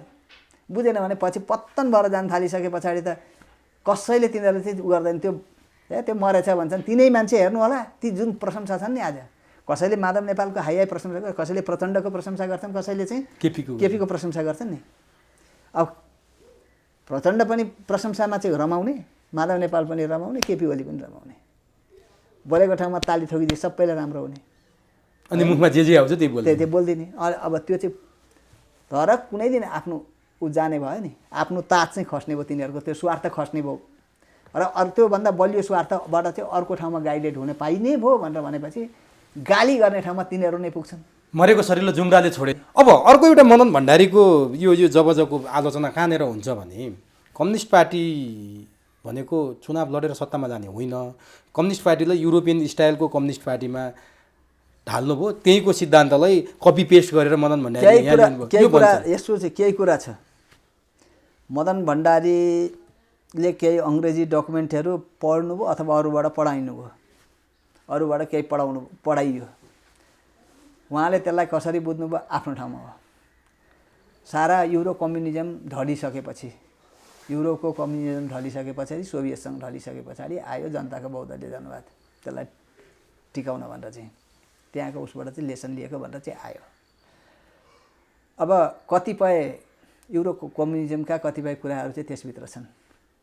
मैले गोर्बाचोभका प्रोग्रामहरूसँग कम्पेयर गरेको छु। हेर्नुहोस्, मैले गोर्बाचोभका प्रोग्रामहरूसँग कम्पेयर गरेर मैले पनि आलोचना गरेको छु। यो ठाउँ चाहिँ आलोच्य छ। तपाईँको आर्थिक कार्यक्रममा उहाँले एक ठाउँमा के भन्नुभएको छ भनेदेखि, जलस्रोतमा लगानी गर्ने व्यक्तिको सम्पत्ति खोजी गरिने छैन। भनेपछि कालो धनलाई सेतो व्हाइट मनी बनाइन्छ होइन। अब कम्युनिस्ट पार्टीले त्यो नभने हुन्थ्यो। आर्थिक कार्यक्रम मैले त 3टाको कलेक्सन गरेर कहिलेकाहीँ हेर्छु। त्यही बेलाको नेपाली काङ्ग्रेसको कलोलगुडी महाधिवेशनदेखि पछाडि उनीहरूले अगाडि सारेको आर्थिक कार्यक्रम, त्यो त बोली र गराइमा काहीँ छैन। अब गिरिजाको पालामा महेश आचार्य र चाहिँ रामशरण महत उताबाट चाहिँ अमेरिकन डिजाइनमा आएको भुइँया समाजवाद लागू गर्छन् तिनीहरूले। अमेरिकी सिको गरेर आउने मान्छेले यहाँ समाजवाद लागू हुन्छ, सबै उद्योग धन्दा जति बेचेर खाइदिए। गिरिजालाई के थाहा थियो? थाहा हुन्छ? थाहा छैन। थाहा छैन, त्यो गिरिजा त त्यो पढेको छैन नि। अब यो चाहिँ मिश्रित अर्थव्यवस्थाको बिचमा अलिकति भरतमोहन चाहिँ अब अलिकति अगाडिदेखि नै राजनीति कम्युनिस्टहरूको फेभर गरेर चाहिँ अब भरतमोहनको उसमा आएको थियो।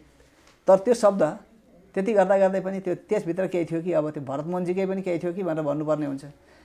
अब त्यो शब्द नपर्दिएको भए हुन्थ्यो मलाई लाग्यो। मैले चाहिँ आलोचना गरेको छु त्यसलाई। म त आलोचना किनभने आलोचना पनि गर्नुपर्छ ठाउँ ठाउँमा। केही स्टेपहरू यस्ता छन् कि तपाईँको चाहिँ गोर्बाचोभका डकुमेन्ट्समा उहाँले पढेकै किताब कसैले मलाई दियो कि मैले हेरेँ त्यो मदन भण्डारीले पढेको किताब, उहाँले पढेकै किताब मलाई कसैले दियो, मैले हेरेँ त्यो कहीँ त्यसबाट चाहिँ प्रभावित देखिन्छ। त्यो कुनै कुनै ठाउँमा छ त्यो। अब डेमोक्रेटाइजेसनका कुराहरू आउँदाखेरि त्यो डेमोक्रेटाइजेसनको कुरो उठाएर चाहिँ हाई गोर्बाचोभलाई प्रशंसा गरे सिआइएले पहिला, होइन? स्टार वारका समेतको कुरा लिएर आए। रोनाल्ड स्टार वारकासँग गोर्बाचोभ भनेर चाहिँ भन्ने ऊ लिएर आए, माथि पुऱ्याए, झार्ने बेलामा कहाँ पुऱ्याइदिए होइन? अब त्यही गर्न खोजेको थियो चाइनामा, त्यो सकिया छैन। कुरो चाहिँ यो हो नि त। अनि चाइनालाई हान्नका निम्ति विभिन्न रणनीति, कहिले अफगानिस्तान आउनु पऱ्यो, कहिले दक्षिण कोरिया आउनु पऱ्यो, कहिले नेपाल आउनु खोज्नु पऱ्यो, अब कहिले जापानलाई उक्साउनु पऱ्यो। अब तपाईँले यहाँनिर भनिदिनुहोस् त, अब यति भइसकेपछि नि अब हुन त मदन भण्डारीले त्यो कार्यक्रमलाई लागू गर्न पाउनु भएन, सीमित समयमै उहाँ जानुभयो। अब यहाँ अहिले आरोप के लाग्छ भने नेपाली काङ्ग्रेसको राष्ट्रियता प्रजातन्त्र समाजवाद र नेकपा एमालेको जनताको बहुदलीय जनवादमा के फरक छ त? नाम र चिन्ह बाहेक त यहाँ त खासै फरक देखेन। अर्थमन्त्री रामशरण महत हुँदा, रामशरण महेश आचार्य हुँदा जे भयो, पछि भरतमोहनहरू आउँदा पनि त्यही भयो। त्यो त देखिने भनेको मार्क्सिस्ट फिलोसोफी अन्तर्गत हेर्ने भने आर्थिक कार्यक्रममा हेरिन्छ। मैले 3टा सँगै राखेर बसेको छु। तपाईँलाई यति भन्छु, अहिले पनि मसँग सुरक्षित छ। त्यतिखेर हामीले खोजेर चाहिँ एउटा उसलाई लेख्न लगाएर एउटा पेपरमा सँगै निकाल्यौँ। राष्ट्रिय प्रजातन्त्र पार्टी त्यतिखेरको, एमाले, नेपाली काङ्ग्रेस एउटैमा चाहिँ सँगसँगै लिएर हेर्छु। म अहिले पनि कहिलेकाहीँ पल्टाएर हेर्छु त्यो। अब त्यसलाई मैले सुरक्षा गर्नका निम्ति चाहिँ गाह्रो भएर चाहिँ मैले चाहिँ डिजिटलाइज गर्नुपर्छ जस्तो लागिरहेको छ त्यसलाई। त्यो कार्यक्रममा समाजवादका कुरा काङ्ग्रेसले पनि उठाएको छ नि।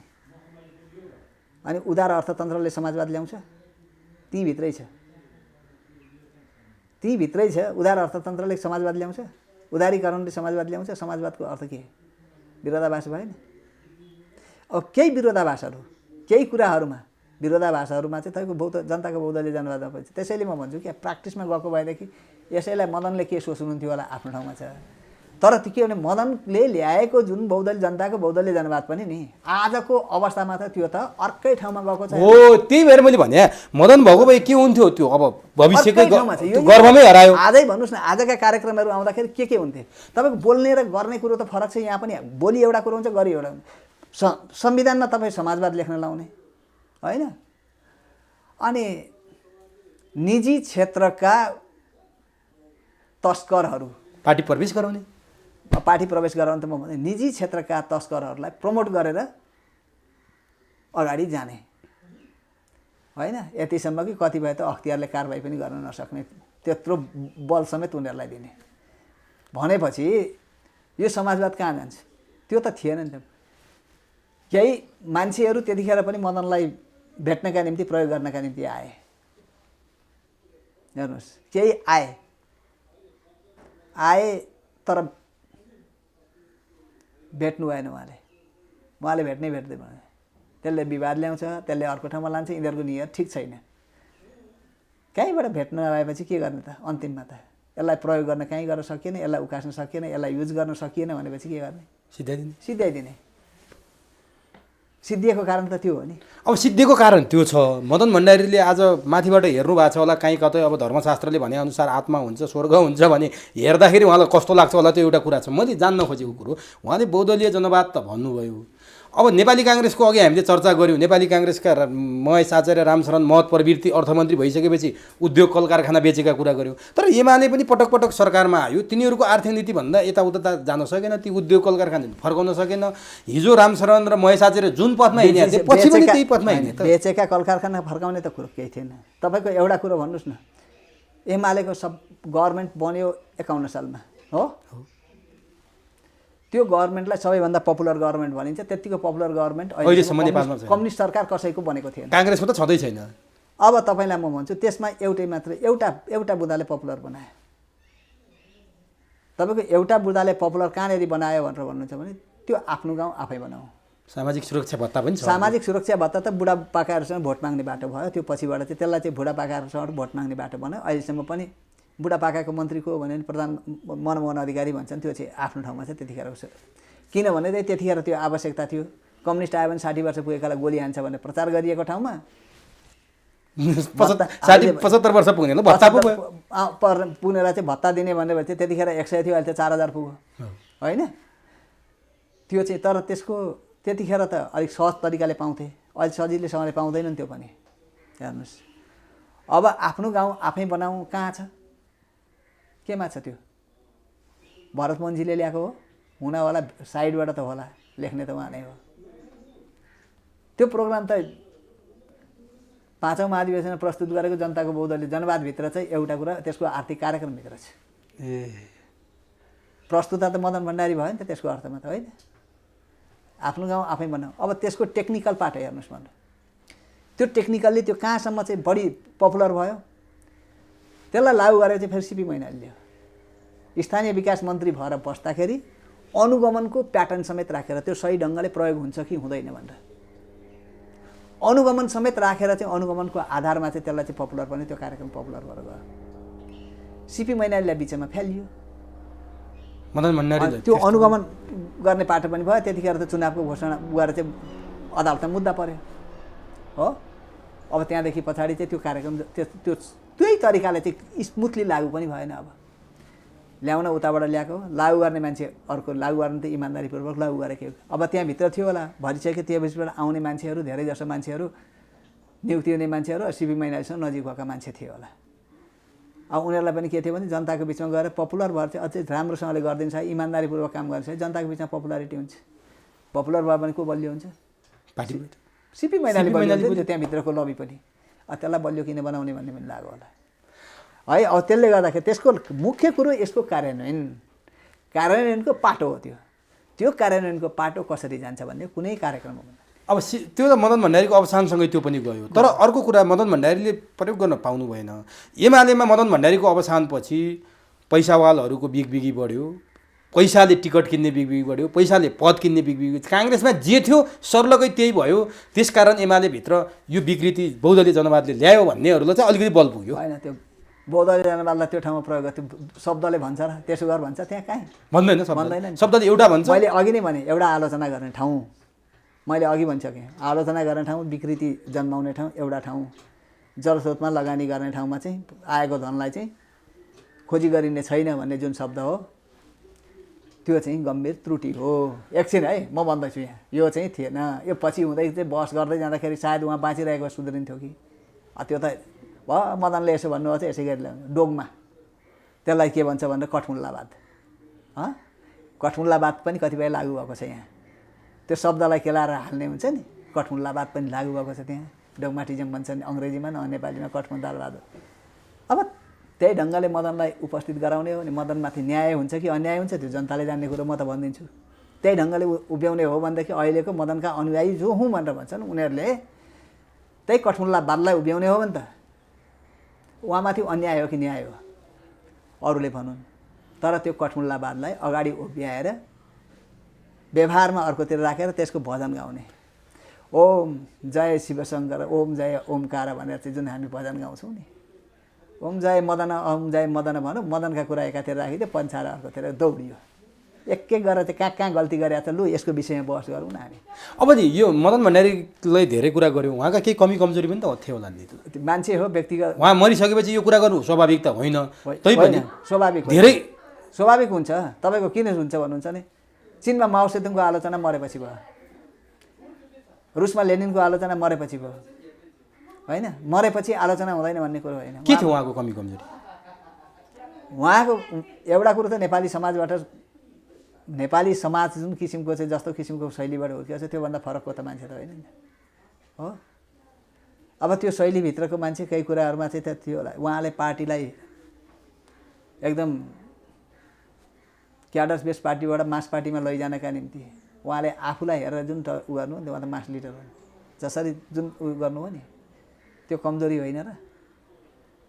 त्यसमा पनि त छ नि होला नि त कुनै कमजोरी। बहुदलीय जनवादको प्रयोग त दुरुपयोग यहाँनिर भएको छ नि त हो कि त्यहाँनिर त भएको छ नि त क्याडर बेस पार्टी नै यसलाई चाहिँ अब हाफ क्याडर भने हाफ मास बेस अहिलेको व्याख्याताहरू त्यसो भन्छन् तर कम्युनिस्ट पार्टी होइन कम्युनिस्ट पार्टी भनेको क्याडर बेस पार्टी नै हो मास बेस बनाइदिनु भयो होइन उहाँले अलिक मास बेस आफूलाई हेरेर बनाएको हो नि त्यो त एक ठाउँमा के एकचोटि भेट हुँदाखेरि के भन्नुभएको थियो भने अब त हामी पनि बाहिर आयौँ देखाउँछौँ भन्ने किसिमले कुरो बाहिर आएपछि उहाँसँग चाहिँ एउटा किसिमको क्षमता रहेछ त्यो मास सेन्टिमेन्ट क्रिएट गर्ने क्षमता रहेछ हो कि अब हामी त त्यतिखेर उहाँको विरोधी थियौँ नि त्यो एक अर्थमा भने आलोचक थियौँ विरोध त नभनौँ आलोचक थियौँ अनि त्यो के भने होला भनेर भन्दाखेरि अहिले चाहिँ म रिथिङ्क गर्छु क्या त्यसलाई उहाँमा यो खालको क्षमता रहेछ त्यो अलिकति दम्ब चाहिँ अलिकति रहेछ तर कतिपयले के भन्छन् भने उहाँले चर्का भाषण गर्नुभयो चर्चामा पनि आउनु मान्छे सिम्पल बोलीचालीमा त मासलाई सेन्टिमेन्ट उठाउनुका निम्ति चाहिँ उहाँ एकदम हो उहाँ चाहिँ मान्छे चाहिँ सिम्पल हो सरल हो त्यो अहिलेको जस्तो सामन्ती घेराभित्र चाहिँ उहाँ बस्नुभएको थिएन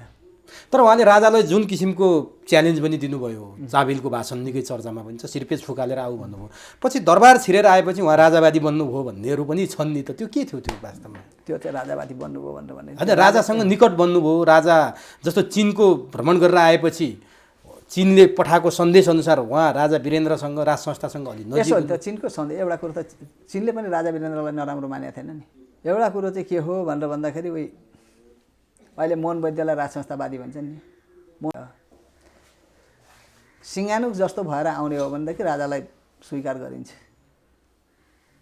सिङ्गानुक त गद्दी त्यागेर श्रीपेद त्यागेर चाहिँ राष्ट्रपति भएको हो नि त एउटा स्टेबल उसमा एउटा लिडरसिप खोजेको लिडर भन्नुको अर्थ के भने मेरो लिडरसिप पनि विश्वसनीय भएन अगाडिदेखि चलिआएको परम्परागत बरु त चाहिँ लिडरसिप हो तर हाम्रो पनि कुरो मान्दैन राष्ट्रपति भइदिए भन्न खोजे होइन भन्न खोजे त यो होला जस्तो लाग्छ त्यही भन्ने कुरो आयो होइन भन्न त यो खोजे होला उहाँको दोस्रो नेताले त्यही भन्नुभयो जेसुकै होस् भन्न खोजे चाहिँ यो होला सिङ्गानुको उदाहरण दिइसकेपछि त भन्न खोजे यो होला यदि हो भनेदेखि त तँलाई नेता मान्न चाहिँ हामीलाई के आपत्ति भन्न खोजे होला तिमीलाई नेता मान्न हामीलाई के आपत्ति भन्न खोजे होला होइन मलाई लाग्छ अब स्टेबिलिटीको कुरा पनि आएको छ विदेशीहरूको चलखेलको प्रेसरको कुराहरू दबावका कुराहरू मान्छे मारिएका मदन मारिए राजा स्वयं मारिएको अवस्था छ यो अवस्था हो भने बुझौँ न भन्ने किसिमको चाहिँ अब त्यसको जवाब त ज्ञानेन्द्रले दिनु पर्थ्यो तर अस्तिको ज्ञानेन्द्रको सन्देश अलिक पूरक भएन होइन त्यो पूरक चाहिँ आएन त्यसको अर्थमा तर सारमा ठिक थियो त्यो सारमा होइन त्यो भन्यो नि त त्यो लाइनमा चाहिँ आएको होइन भने त्यसको जवाफ आएको होइन त्यो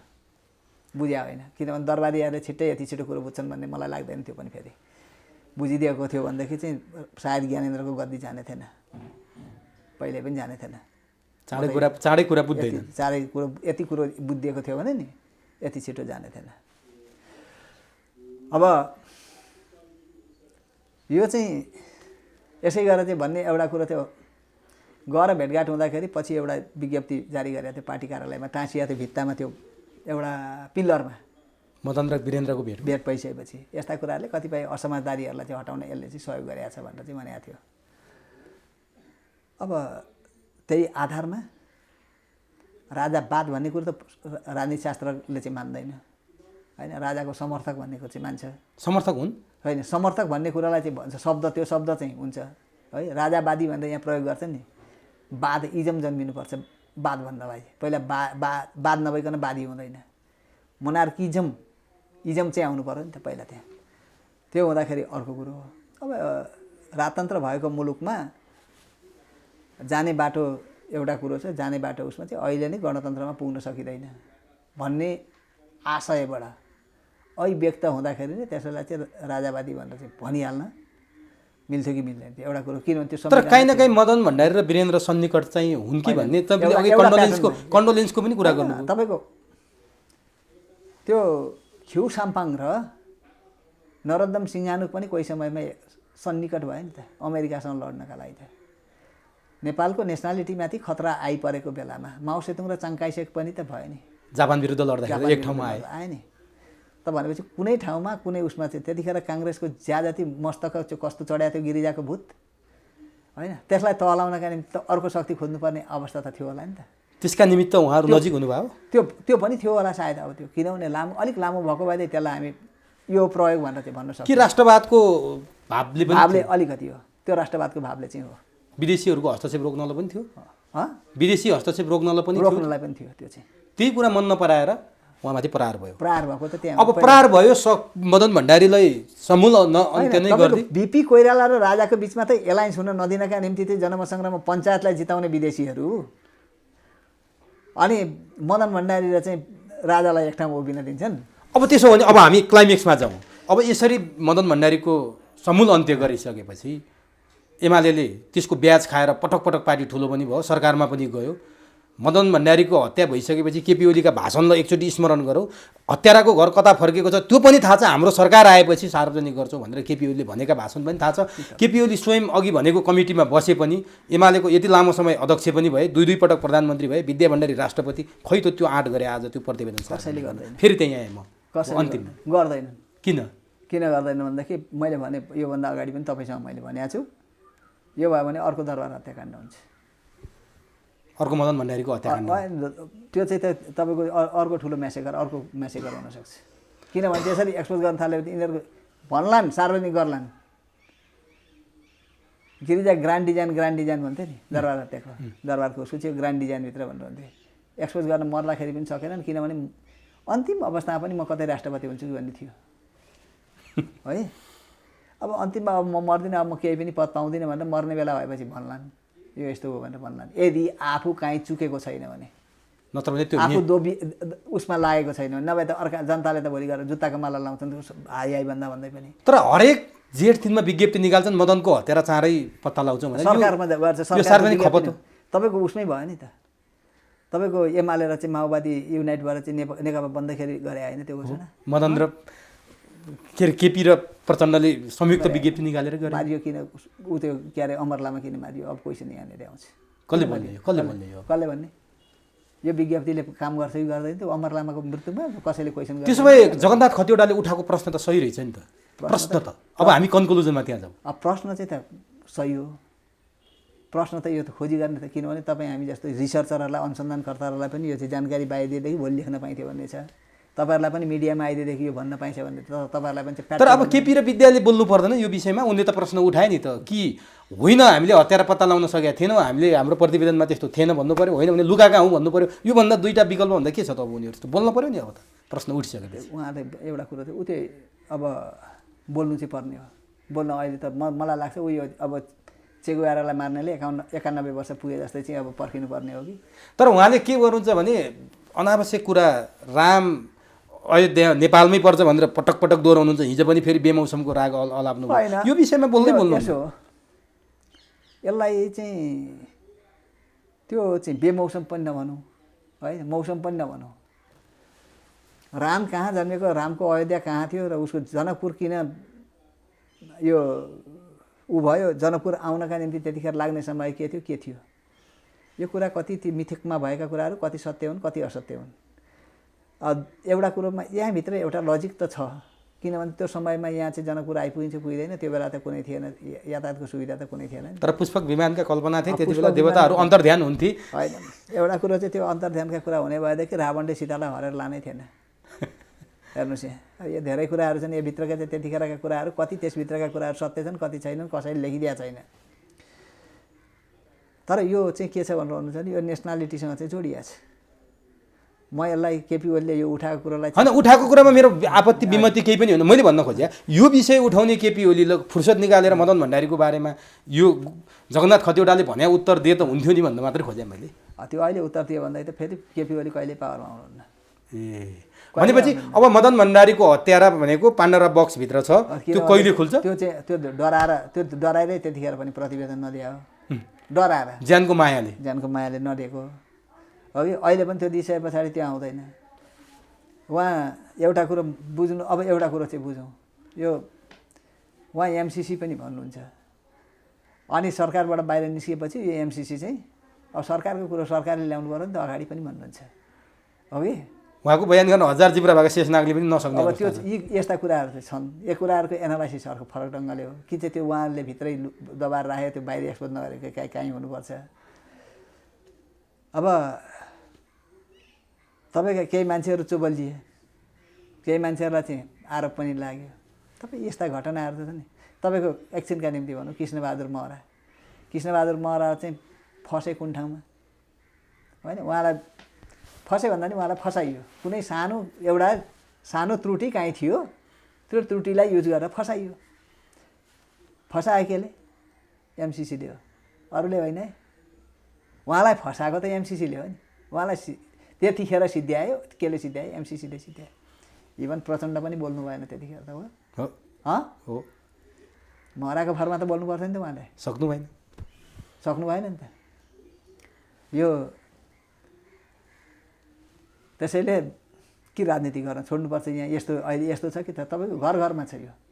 टेबलमा खाना खाने टेबलमै सँगै बसेर खाँदैछ मान्छे, थाहा छैन भन्ने अवस्थामा गइसक्यो मान्छे। त्यो त भने त यस्ता थम्सन त अघि मैले भने इन्भिजिबल ह्यान्ड लेख्ने थम्सन त कति छन् कति छन्। हरेक त शङ्काको दृष्टिकोणले हेर्नुपर्ने भयो सबैका ठाउँमा। भनेपछि अब यो मदन भण्डारीको हत्यारा कि 91 वर्षमा कसैले खोल्ला होइन भने त्यो थाहा हुनेवाला छ। अहिले आजको हाम्रो कुराकानीको कन्क्लुजन अहिले कसैले भन्छु भनेर, कसैले यो लुकाए भनेर भन्नु, यतिखेर आएर लुकाए भन्नु भन्ने त्यो चाहिँ कसैले भन्छु म यो बताउँछु भन्नु भने बेकार छ हो कि। अब निकालिदिए त कसैले निकालिदियो हुन्थ्यो भने हामी पनि भन्छौँ, तर यो सम्भव छैन, सजिलो छैन।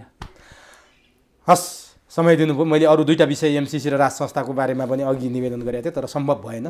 अर्को कुनै विषयमा हामी फेरि त्यो विषयमा संवाद गर्नेछौँ। समयका लागि तपाईँलाई हार्दिक धन्यवाद।